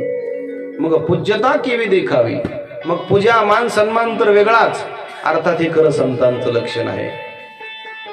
आपण सगळे शेतकरी आहोत ना, मग मला सांगा, शेतीमध्ये जेव्हा आता पेरणी केली आपण, पहिली पेरणी म्हणा किंवा आता चण्याची पेरणी, हरभऱ्याची पेरणी केली आपण, मग आता हरभरे आपण पेरत असताना असे जमिनीमध्ये त्या रानामध्ये असे फेकून दिले का आपण? काका फेकून दिले का? नाही. काय केलं मग? अशी पेरणी केली, त्याची पेरणी. मग पेरणी करत असताना ते चणे म्हणा किंवा ती ज्वारी म्हणा किंवा गहू म्हणा कुठं पडले? जमिनीत आतमध्ये पडले. आणि मग त्याच्यावरून काय पडलं? माती पडली, माती. आणि जर माती जर नसल पडत, उघडे राहत असतील, तर मग आमच्या इकडे ते ज्वारी पेरल्यानंतर पुन्हा एक राशनी करतात. असं भलं मोठं ते एक काय म्हणतात त्याला, राशण्याचं असतं, एक पट्टा असतो, पठाळ. ज्या त्या भागात वेगवेगळे शब्द असतात. राशनीसाठी ते आहोत म्हणावं, कर म्हणा. अर्थात ते आपण त्याच्यावर पाठीमागून फिरवतो, लोड फिरवतो, आणि मग त्या बियाण्याला त्या ठिकाणी आपण झाकून टाकतो. माऊली ज्ञानोबराय म्हणतात, जर ते बियाणं उघडं पडलं तर ते उगणार नाही. नाना कृषी वळू आपुले, पांगुर विजय पेरिले, तैसे झाकी निपजले दान पुण्य. जसा शेतकरी बियाणं शेतीमध्ये पांघरून टाकतो, त्या बियाण्याला झाकून टाकतो, तेव्हाच ते बियाणं उगवतं. तसे संत महात्मे आपलं दान पुण्य, तैसे झाकी निपजले दान पुण्य. आपलं दान पुण्य, आपलं त्या ठिकाणी नामचिंतन, आपली साधना, तो संत महात्मा त्या ठिकाणी लपून ठेवत असतो, झाकून ठेवत असतो. नाही कळालं? श्रीमंत माणसं असतात ना, श्रीमंत माणसं, अहो ही रवी श्रीमंती ही जगामध्ये दाखवण्याकरता असते, दाखवण्याकरता. नरेंद्र मोदीचे आता ओला दुष्काळ झाला दिवाळीला, कोणाला 10,000 रुपये आले, कोणाला 15,000 आले, कोणाला 20,000 आले. मग एखाद्याला जर जास्तच पैसे आले तर तो काय करतो, घाटंजीला जातो, तालुक्याच्या ठिकाणी जातो, आणि मग त्याची एक अंगठी बनवून आणतो. अहो साधी 5 ग्रॅमची अंगठी सुद्धा माणसाला कधी कधी पंक्तीमध्ये गप्प बसू देत नाही बसू देत. जर गावामध्ये 5 ग्रॅमची अंगठी करून आलाच आणि नेमकं त्या दिवशी पंगत असावी, महापंगत असावी, मग 5 ग्रॅमची केलेली अंगठी तो डायरेक्ट गावामध्ये येतो, पंक्तीमध्ये मध्यभागी जाऊन उभा राहतो, आणि मग वाडे करायला म्हणतो, ए बुंदी इथे वाढ, ए शिरा तिकडे जाऊ दे, ए पाण्याची बाटली इकडे घेऊन ये, ए माझ्या बोटाकडे लक्ष दे. जर कोणी नाहीच ऐकलं तर मग करतो की नाही माणूस असा? का 5 ग्रॅमची अंगठी शांत बसू देत नाही पंक्तीमध्ये, वाडे करायला एवढं परेशान करतो, एवढं परेशान करतो का? अहो 5 ग्रॅमची नवीन अंगठी केली ना, अंगठी केली. मग जर 5 ग्रॅमची अंगठी माणसाला पंक्तीमध्ये शांत बसू देत नसेल आणि हाच मनुष्य जर रात्री 12 वाजता एखाद्या गावाच्या फाट्यावरती रोडला जर तिथं कोणीच नाहीये रात्री 12 वाजता जर चोरांच्या टोळीत सापडला तर मग चोरांना म्हणेल का हो, ए चोरांनो काही नाही समोरून या, हे चोरांनो काही नाही पाठीमागून या, हे चोरांनो काही नाही या बाजूने या, हे चोरांनो काही नाही त्या बाजूने या, हे चोरांनो माझ्या बोटाकडे लक्ष द्या असं म्हणेल का हो?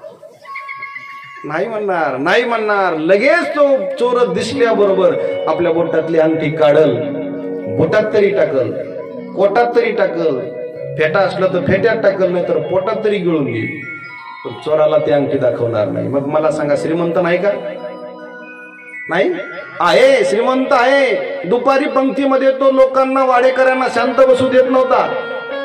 माझ्याकडे 5 ग्रॅमची अंगठी, मी एवढा श्रीमंत, मी तेवढा श्रीमंत असं दुपारी लोकांना त्या ठिकाणी आरडू आरडू सांगत होता. परंतु आता काय झालं, संध्याकाळी चोरांच्या टोळीत सापडल्यानंतर जशी आपली स्वतःची श्रीमंती लपून ठेवतो, धन द्रव्य पैसा जे काही आहे तो चोरांच्या टोळीत सापडल्यानंतर तो आपलं झाकून ठेवतो धनद्रव्य, तसे संत महात्मे आपलं दान पुण्य नेहमी लपून ठेवतात.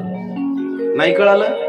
लग्न असतं आपल्याकडं, लग्नाच्या प्रसंगी ती नववधू नखशिखांत आपलं सगळं शरीर झाकून ठेवते, तोंड सुद्धा तिचं उघडं नसतं. म्हणून तर माझ्या माऊली ज्ञानोबारायांना म्हणावं लागलं, आढ्या तुडे आडवी मग आढ्यता जेवी हरवी आणि नाना कुळ वधू लपवी अवयवाते. जसा श्रीमंत मनुष्य चोरांच्या टोळीत सापडल्यावर आपली श्रीमंती झाकून ठेवतो, तसं ती नववधू आपलं सर्व शरीर त्या ठिकाणी पदरा आड, तोंड सुद्धा उघड ठेवत नाहीये लग्न प्रसंगी. अहो म्हणून तर लग्न झाल्यानंतर सुन्मुख पाण्याची प्रथा होती पूर्वीच्या काळात. होती की नाही हो? आपल्याकडे होती ना? सगळीकडेच असते सुन्मुख पाण्याची प्रथा. का बरं होती सुन्मुख पाण्याची प्रथा? कारण त्या नववधूचं, त्या नवरीचं तोंड आतापर्यंत पाहिलं नव्हतं. म्हणून आता त्या एका आत्याच्या मना, एका आजीच्या हातात असा आरसा द्यावा, एका मांडीवरती नवरदेवानं बसावं, एका मांडीवरती नवरीनं बसावं आणि मग त्याच आरशामध्ये नवरदेवानं नवरीचं तोंड पाहावं. अर्थात सुन्मुख पाण्याची ती प्रथा. इथं बरेच वडीलधारी माणसं आहेत, वारकरी आहेत. मला सांगा बाबा, तुम्ही लग्नाच्या अगोदर तुमच्या धर्मपत्नीला पाहिलं का लग्न झाल्यावर पाहिलं? पाहायला गेलते का तुम्ही बाबा? तुम्ही नाही ना? नाही पाहिलं, नाही पाहिलं. पहा, इथं प्रत्यक्ष उदाहरण आहे. पूर्वीच्या काळात माणसं नवरीला मुलीला पाहायला जात नव्हते. आता तसं होतं का?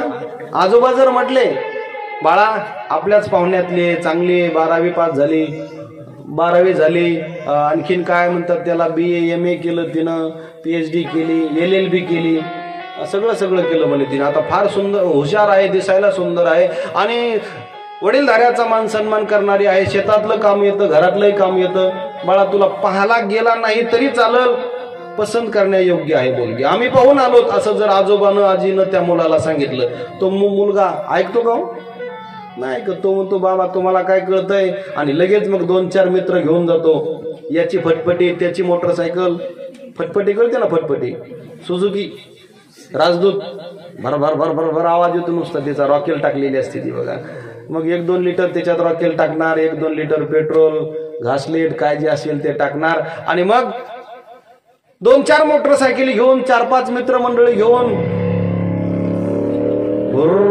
नवरी पाहायला निघतो बघा. तो कसा निघतो? बूट एकाचा, मोटरसायकलवर बसताना तो नीट बसत नाही, रेस वाढवलेली असते त्यानं, आणि मग बूट सुद्धा दुसऱ्याचाच असतो. चालता चालता कोट तिसऱ्याचा घालतो, त्या बुटाला सुतुळी चौथ्याचीच, सुतुळी सुद्धा चौथ्याची. इंदोरीकर महाराज फार गोड सांगतात बघा ते. सुतुळी म्हणजे ते बंद सुद्धा नसतात, सुतुळीच बांधतो तो. कोणाचा तरी चष्मा घेतो, लावतो डोळ्याला, लावतो चष्मा, टोपी चालता चालता कोणाची तरी काढून घेतो, डोक्यात घालतो आणि चालला नवरी पाहायला. बरं, रिकाम्या हाताना जात नाहीये, त्या टेलरच्या दुकानात जातो, टेलरच्या तिथे गेल्यानंतर टेलर करून तो टेप घेतो. माझी उंची 5.5 फूट, तर नवरीची उंची कमीत कमी 5 फूट असली पाहिजे. अरे रताळ्या, आमच्याकडचे महाराज म्हणतात, अरे मुलगी पाहायला चालला का नेमकं काय करायला चालला असतो? मोजमाप करायला चालला. माझी उंची 5.5 फूट आणि नवरीची उंची कमीत कमी 5 फूट असली पाहिजे. पूर्वीच्या काळात नव्हतं सज्जना होय, पूर्वीच्या काळात नव्हतं. इथं बरेच वडीलधारे ज्येष्ठ वारकरी असे आहेत की त्यांनी लग्न झाल्यानंतरच आपल्या धर्मपत्नीला पाहिलं आणि ते सुद्धा सन्मुखाच्या कार्यक्रमात पाहिलं. अहो किती सुंदर ते मंगलाष्टकामध्ये म्हटलेलं आहे बघा. उगाच मंगलाष्टक म्हणायचे का? दोघा जणांनी ते कपडा धरायचा, अंतरपाठ धरायचा, नवरदेवानं उभं राहायचं पलीकडच्या बाजूला, अलीकडच्या बाजूला नवरीनं उभं राहायचं आणि उगाच ते देवबाप्पा महाराज मंडळी मंगलाष्टक म्हणतात. त्यांना काही कामधंदे नाहीत म्हणून म्हणतात का ते? नाही, त्याचा विधी आहे. विधी कशासाठी अंतरपाठ धरायचा सांगितला? अंतरपटा ते धरा दृष्टादृष्ट वधूवरान करिता दोघे करावी उभी. अंतरपाठ धरायचा सांगितला. का दोघांच्या मध्ये अंतरपाठ धरायचा? तर दोघांनी तो मंगलाष्टकाचा विधी होईपर्यंत एकमेकाला पाहायचं सुद्धा नाही, म्हणून ते नवरदेव नवरीच्या मध्यभागी अंतरपाठ धरतात. पण आताच्या काळात, सध्याच्या काळात अंतरपाठ धरणारे सुद्धा असे बारीक बारीक टावर असतात. एवढाले बारीक बारीक बुट्टी बुट्टी पोरं असतात आणि उपरणं असं भलं मोठं ते अंतरपाठ असतो का आता? नाही, असं बारीक एवढं एवढं उपरणं असतं. ते खाली जमिनीला टेकतं. नवरदेव नवरीला पाहतो, नवरी नवरदेवाला पाहते, इकडून तिकडं हसतात, कोणी फोटो काढतं, तुम्ही आम्ही आपलं अक्षता फेकतो, झालं लग्न. अर्थात या लग्नाला किंमत नाही सज्जना हो. लग्न कसं असावं? पूर्वीच्या काळात लग्न व्हायचे 2-2, 4-4 दिवस लग्नाचा विधी व्हायचा आणि तो सुद्धा शास्त्र पद्धतीने तो लग्नाचा विधी व्हायचा. म्हणून माझ्या माऊली ज्ञानोबरायांना म्हणावं लागलं, नाना कुळवधू लपवी अवयवाते. पूर्वीच्या लग्न प्रसंगी ती कुलवधू आपलं नख सुद्धा उघडं ठेवत नव्हती. आताच्या काळात हे सांगणं उचित ठरणार नाही. आताच्या काळात हे सर्व लोक विसरून गेले. आता लग्न पद्धतच विसरून गेली. सगळं गेटकिन झालं, गेटकिन. 11 वाजता नवरदेव पाहायला जातो, 12 वाजता अक्षता फेकतात, 1 वाजता भरून चालले घेऊन, झाला लग्नाचा विधी. सुनमुख नाही आणि कुठलं ते वरमायाचे पाय धुवायचा कार्यक्रम सुद्धा नाही, रुसायचा फुगायचा काहीच कार्यक्रम नाही. अर्थात हे सगळं गेटकिन झालं आणि चांगली गोष्ट आहे. झालं कोरोनामध्ये तर पोह्यावर लग्न लावले महाराज. बुंदी कशाची? पोह्यावर सुद्धा लग्न लावले. काही न तर पोहे सुद्धा नाही खाल्ले, चहा प्याला लग्न लावलं, गेलेली पण. हा, सगळेच खपले. काळे पोरं खपले, चपट्या पोरी खपल्या. अर्थात लग्नाचा विधी सुंदर अशा प्रकारचा तो लग्नाचा विधी असतो. नाना कुलवधू लपवी अवयवाते. जशी ती कुलवधू कुलवान घराण्यातील आपलं सर्व शरीर लपून ठेवते, जसा तो शेतकरी बी बियाणं झाकतो शेतामध्ये, जसा तो श्रीमंत मनुष्य चोराच्या टोळीमध्ये आपली श्रीमंती झाकून ठेवतो, तसे संत महात्मे आपलं दान पुण्य झाकून ठेवत असतात. वाचस्पतीचे निपाडे सर्वज्ञता तरी जोडे, परी वेडे माझी दडे महिमे भेने. वेड्याचं सोंग घेऊन संत महात्मे या जगतामध्ये वावरत असतात. ज्या विदर्भामध्ये आपण राहत आहोत, ज्या विदर्भामध्ये विदर्भ रत्न म्हणून अर्थात फार मोठे अवलिया संत महापुरुष होऊन गेले, अर्थात आपल्या सर्वांचं श्रद्धास्थान गजानन बाबा. गजानन बाबा कसं राहत होते हो? वेड्याचं सोंग घेऊन राहायचे. कुठंतरी पत्रावळीवर उष्ट पडलेलं त्या ठिकाणी खायचे, कुठलं नालीतलं पाणी प्यायचे. अत्यंत आत्मचिंतनामध्ये गजानन बाबा आपलं जीवन जगत होते. यांना खरं संत म्हणायचं. वेड्या माझी दडे महिमे बेने, असे ते गजानन बाबा. किती सुंदर गजानन बाबांचं चरित्र आपण त्या ठिकाणी ऐकून आहात. आपण सर्व गजानन बाबाला त्या ठिकाणी जाणून आहात. अर्थात अशा गजानन बाबाचं आपण त्या ठिकाणी नेहमी आपल्याला दर्शन होतंय. नेहमी आपल्या जीवनामध्ये आपण त्यांचा त्या ठिकाणी जयघोष करत राहतो. त्यांच्या नामचिंतनाचा आपल्या गावामध्ये म्हणा किंवा बऱ्याच परिसरामध्ये, समस्त महाराष्ट्रामध्ये त्यांच्या नामाचा उदो असतो. असे आवलिया महापुरुषाचं एकदा आपण 2 मिनिट भजन करूया.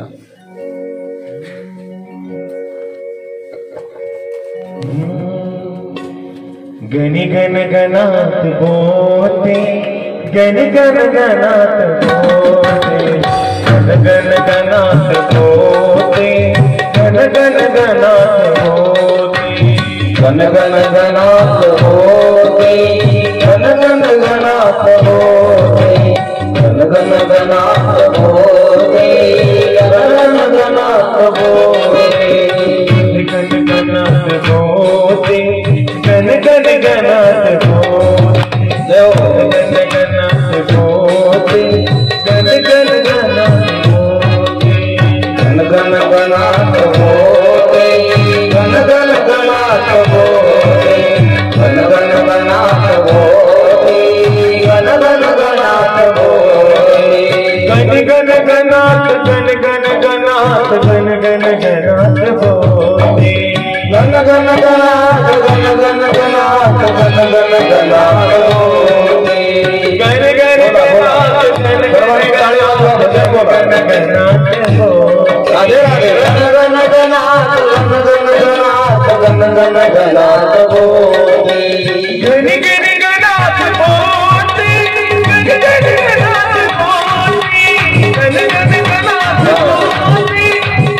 गन गन गनात बोले, गन गन गनात बोले।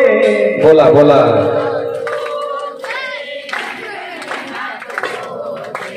गन गन गनात बोले, गन गन गनात बोले। बोला, सर्वांचा आवाज येऊ द्या। आपल्या आवडीचं भजन आहे, सर्वांच्या आवडीचं भजन आहे। टाळी। गन गनात बोले, गन गन गनात बोले। वाह वाह। हाँ, गन गनात बोले, गन गन गनात बोले।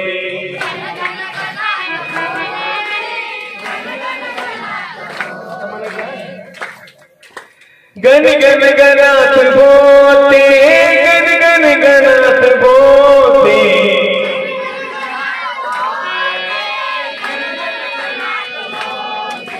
गन गन गनात बोले, गन गन गनात बोले।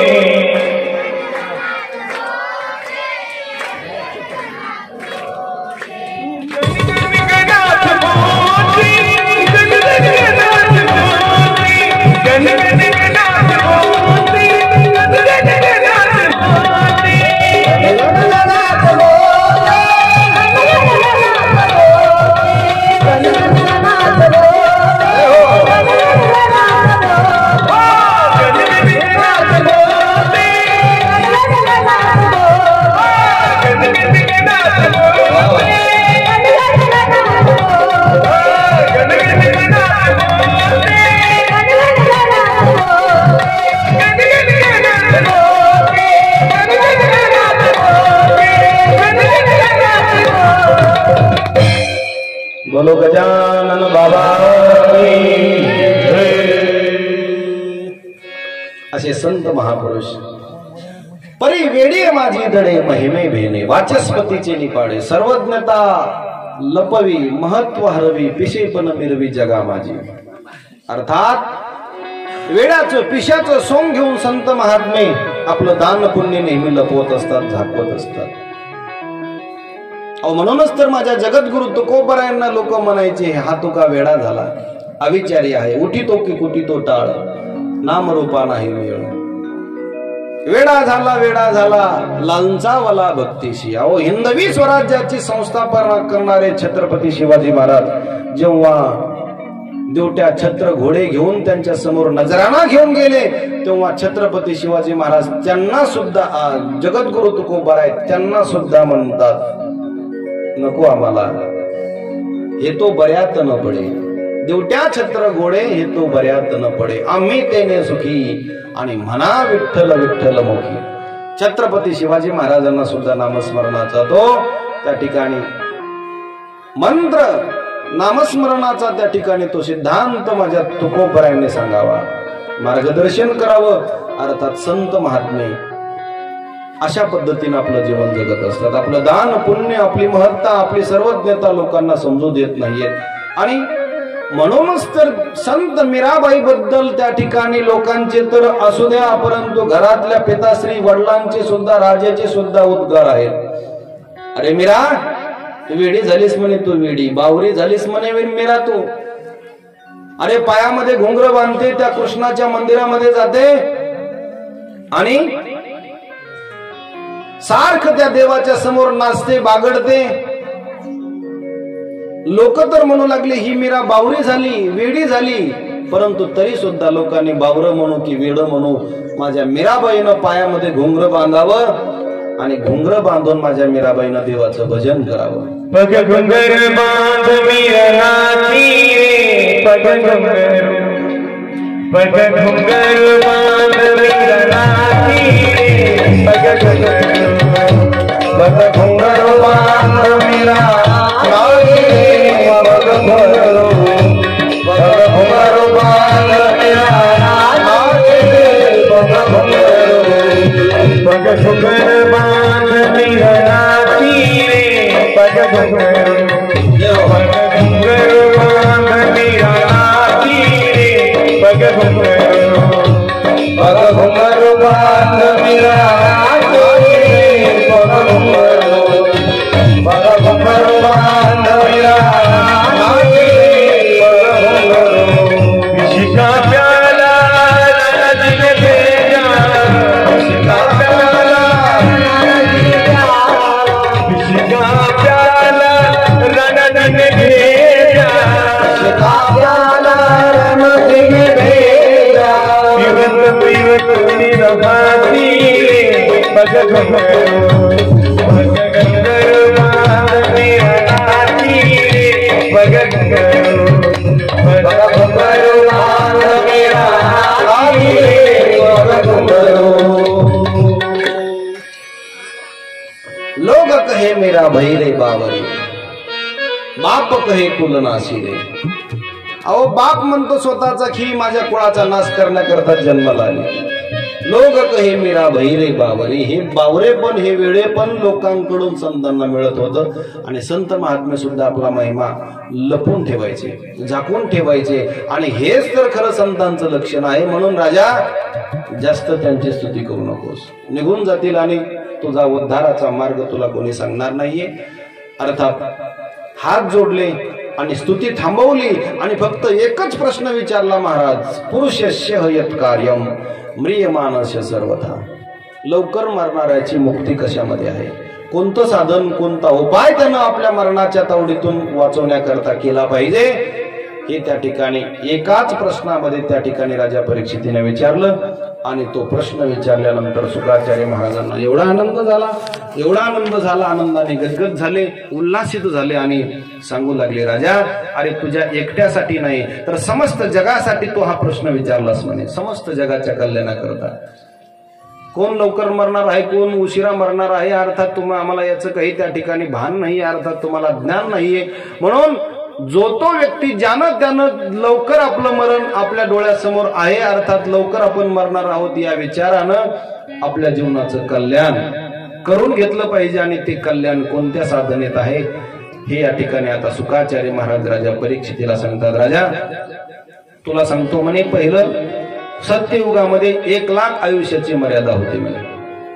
किती आयुष्य होतं माणसाला जीवन जगण्याकरता? 1,00,000 आयुष्य होतं, 1,00,000. पण काय झालं, त्रेतायुग लागलं आणि 1,00,000वरच शून्य जे आहे ना ते रुसून गेलं, पळून कोरोनात गेलं दुसरीकडे कुठतरी निघून. मग किती राहिलं? शून्य वर निघून गेल्यावर वरचं शून्य निघून गेलं, 1,00,000वरच किती राहिले बरो? कालची उजळणी विसरून गेले काय? 10,00,000 नाही, 1,00,000 म्हटल्यावर 10,000 ना. 10,000 त्रेतायुगामध्ये प्रत्येक माणसाला जीवन जगण्याकरता आयुष्य राहिलं. पण त्रेतायुगातलं ते 10,000 वर्ष, त्या 10,000वरचं शून्य सुद्धा निघून गेलं, पळून गेलं ते. मग आता किती राहिलं? द्वापार युगात 1,000 वर्षाची आयुष्य मर्यादा प्रत्येक मानवाला राहिली. द्वापार युगात प्रत्येक मनुष्य 1,000 वर्षापर्यंत जीवन जगत होता. पण काय झालं, जसा कलियुग लागला तसं ते वरचं शून्य पळून गेलं, निघून गेलं. कुठं गेलं? आणखीन मिळाला का ना त्याचा. मग किती राहिला आता? 100. परंतु 100 वर्ष सगळेच माणसं जगतात का रे? मग किती जगतात? 60 वर्ष पक्क.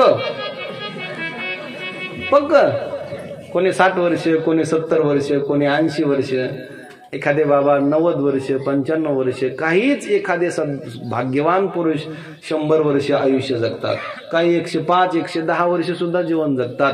पण जास्तीत जास्त माणसं आता 70, 60, 50च्या पुढं लोक जीवन जगतात. कारण आता हे सर्व त्या ठिकाणी वेगवेगळं खायला प्यायला मिळायला लागलं. अर्थात तेवढी ताकद शरीरामध्ये नाही. अर्थात 60-70 वर्ष झाले की मनुष्य म्हातारा होतो आणि लगेच कुठल्या ना कुठल्या तरी आजारानं तो त्या ठिकाणी मरण पावतो. सांगण्याचं तात्पर्य जरी 100 वर्ष आयुष्य असलं पण त्याच्यातल्या त्यात काय होतं, आपलं बालपण खेळण्या बागड्यात जातं, बागडण्यामध्ये जातं, इकडं तिकडं फिरण्यामध्ये जातं, तारुण्य पण संसाराच्या त्या ठिकाणी व्यापामध्ये जातं आणि म्हातारपण चिंतेमध्ये जातं, चिंतेमध्ये. बालपण गेले नेणता तारुण्यपणे विषय रथा, वृद्धपणे प्रवर्तली चिंता, अरे मागोता जन्म धरे.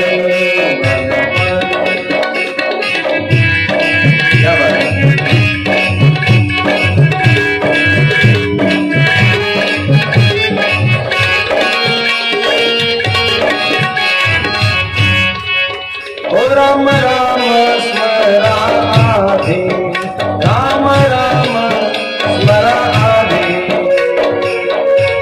अर्थात बालपण आपलं अज्ञानपणात जातं, तारुण्य पण विषयामध्ये जातं आणि म्हातारपणी मुलगा सांभाळेल की नाही, सुनबाई आपल्याला जेवायला देईल की नाही, चहा देईल की नाही टायमाच्या टायमाला, आपलं म्हातारपणी कसं होईल अशी चिंता म्हातारपणी लागते. आणि मग अशी चिंता करता करता मरे मागुता जन्मधरी. म्हणून संत महात्म्य सांगतात राम राम स्मराधे.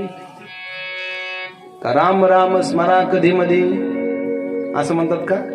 नाही, कधी मध्ये नाही म्हणत. अगोदर रामाचं स्मरण करा, अगोदर कृष्णाचं स्मरण करा आणि मग संसारातले कामं कधी मध्ये. पण तुमचं आमचं तसं नाही. अगोदर उठल्याबरोबर प्रभाते कपदर्शनम, चहाचा कप कधी प्यायला मिळतो. पहिलं देवाचं नाव घेत नाही उठल्याबरोबर आपण. पृथ्वी मातेला नमस्कार नाही, आपल्या देवाला फोटोला नमस्कार नाहीये, तर उठल्याबरोबर मला चहाचा कप कधी प्यायला मिळतो याच्याकडे सगळ्याचं लक्ष असतं. अर्थात आपलं बालपण त्या ठिकाणी अज्ञानात जातं, तारुण्यपण हे विषयामध्ये जातं, म्हातारपण चिंतेमध्ये जातं आणि पुन्हा जन्म मरण या फेऱ्यात पडावं लागतं. त्याच्यातल्या त्यात 100 वर्ष जरी आयुष्य असलं पण त्याच्यातलं शतगणिले ते अर्धरात्र काय.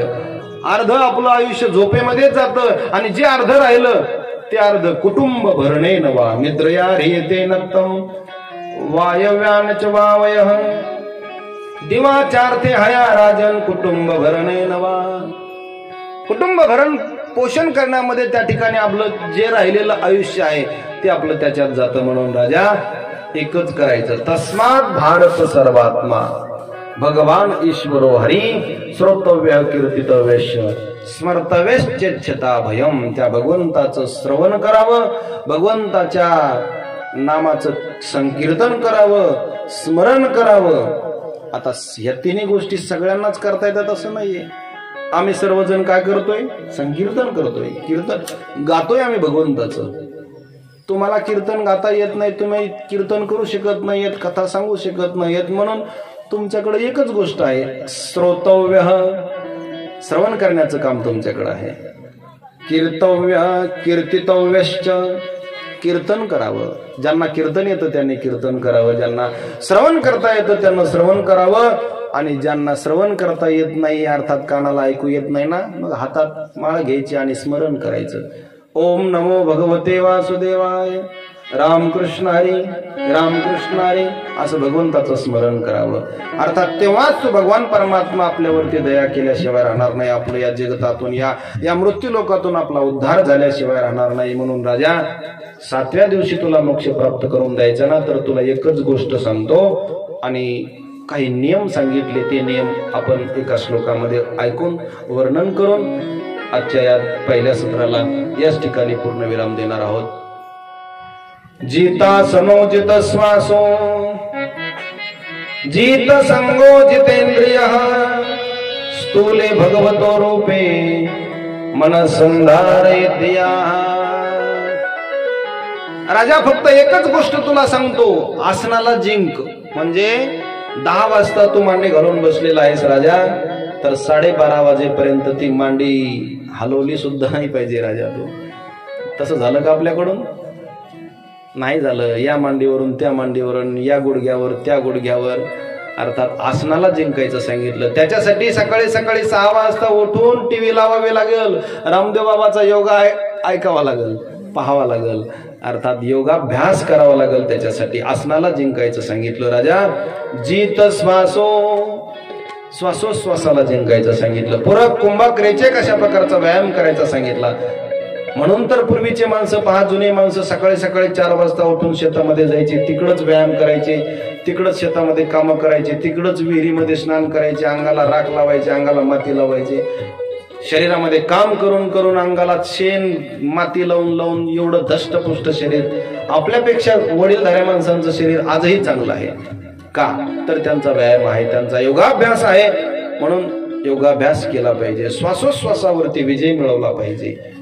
जित संगो जितेंद्रिय, चांगल्याची संगती करायची सांगितली राजाला, इंद्रियांना वशीभूत करण्याचं सांगितलं. आणि हे जर 4 उपाय राजा तू केलेस तर निश्चितच तुझं मन भगवंताच्या त्या चरणावर लीन झाल्याशिवाय राहणार नाही. असं मन एकाग्र त्याला करायचं सांगितलं. आणि राजा परीक्षितीला आता पुढचं चरित्र शुकाचार्य महाराज सांगतात, अर्थात विश्वाचं दर्शन सांगतात. त्यानंतर भगवंत परमात्मा कोणाकोणाला भेटला हे त्या ठिकाणी पुढच्या श्लोकामध्ये सांगणार आहेत. तोपर्यंत याच ठिकाणी आपल्या कथेला आजच्या या पहिल्या सत्रामध्ये भगवंताच्या चरणावर ही कथा समर्पित करून याच ठिकाणी सेवेला पूर्ण विराम देण्यापूर्वी 2 मिनिट सर्वांनी प्रेमानं भजन करा.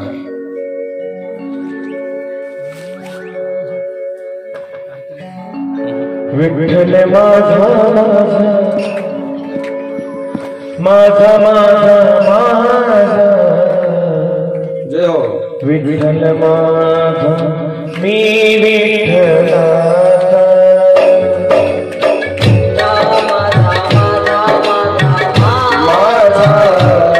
विठ्ठल माझा मी विठ्ठलाचा,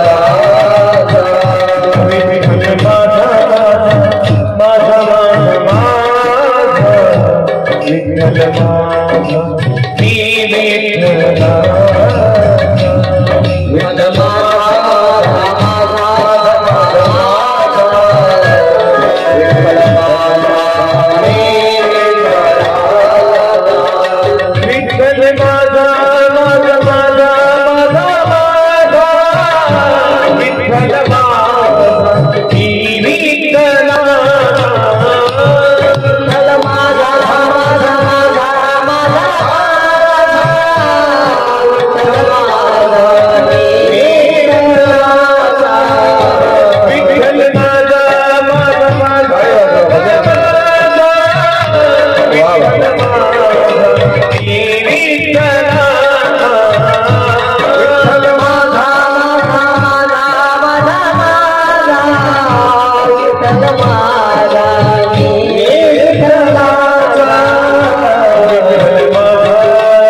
विठ्ठलाचा, विठ्ठल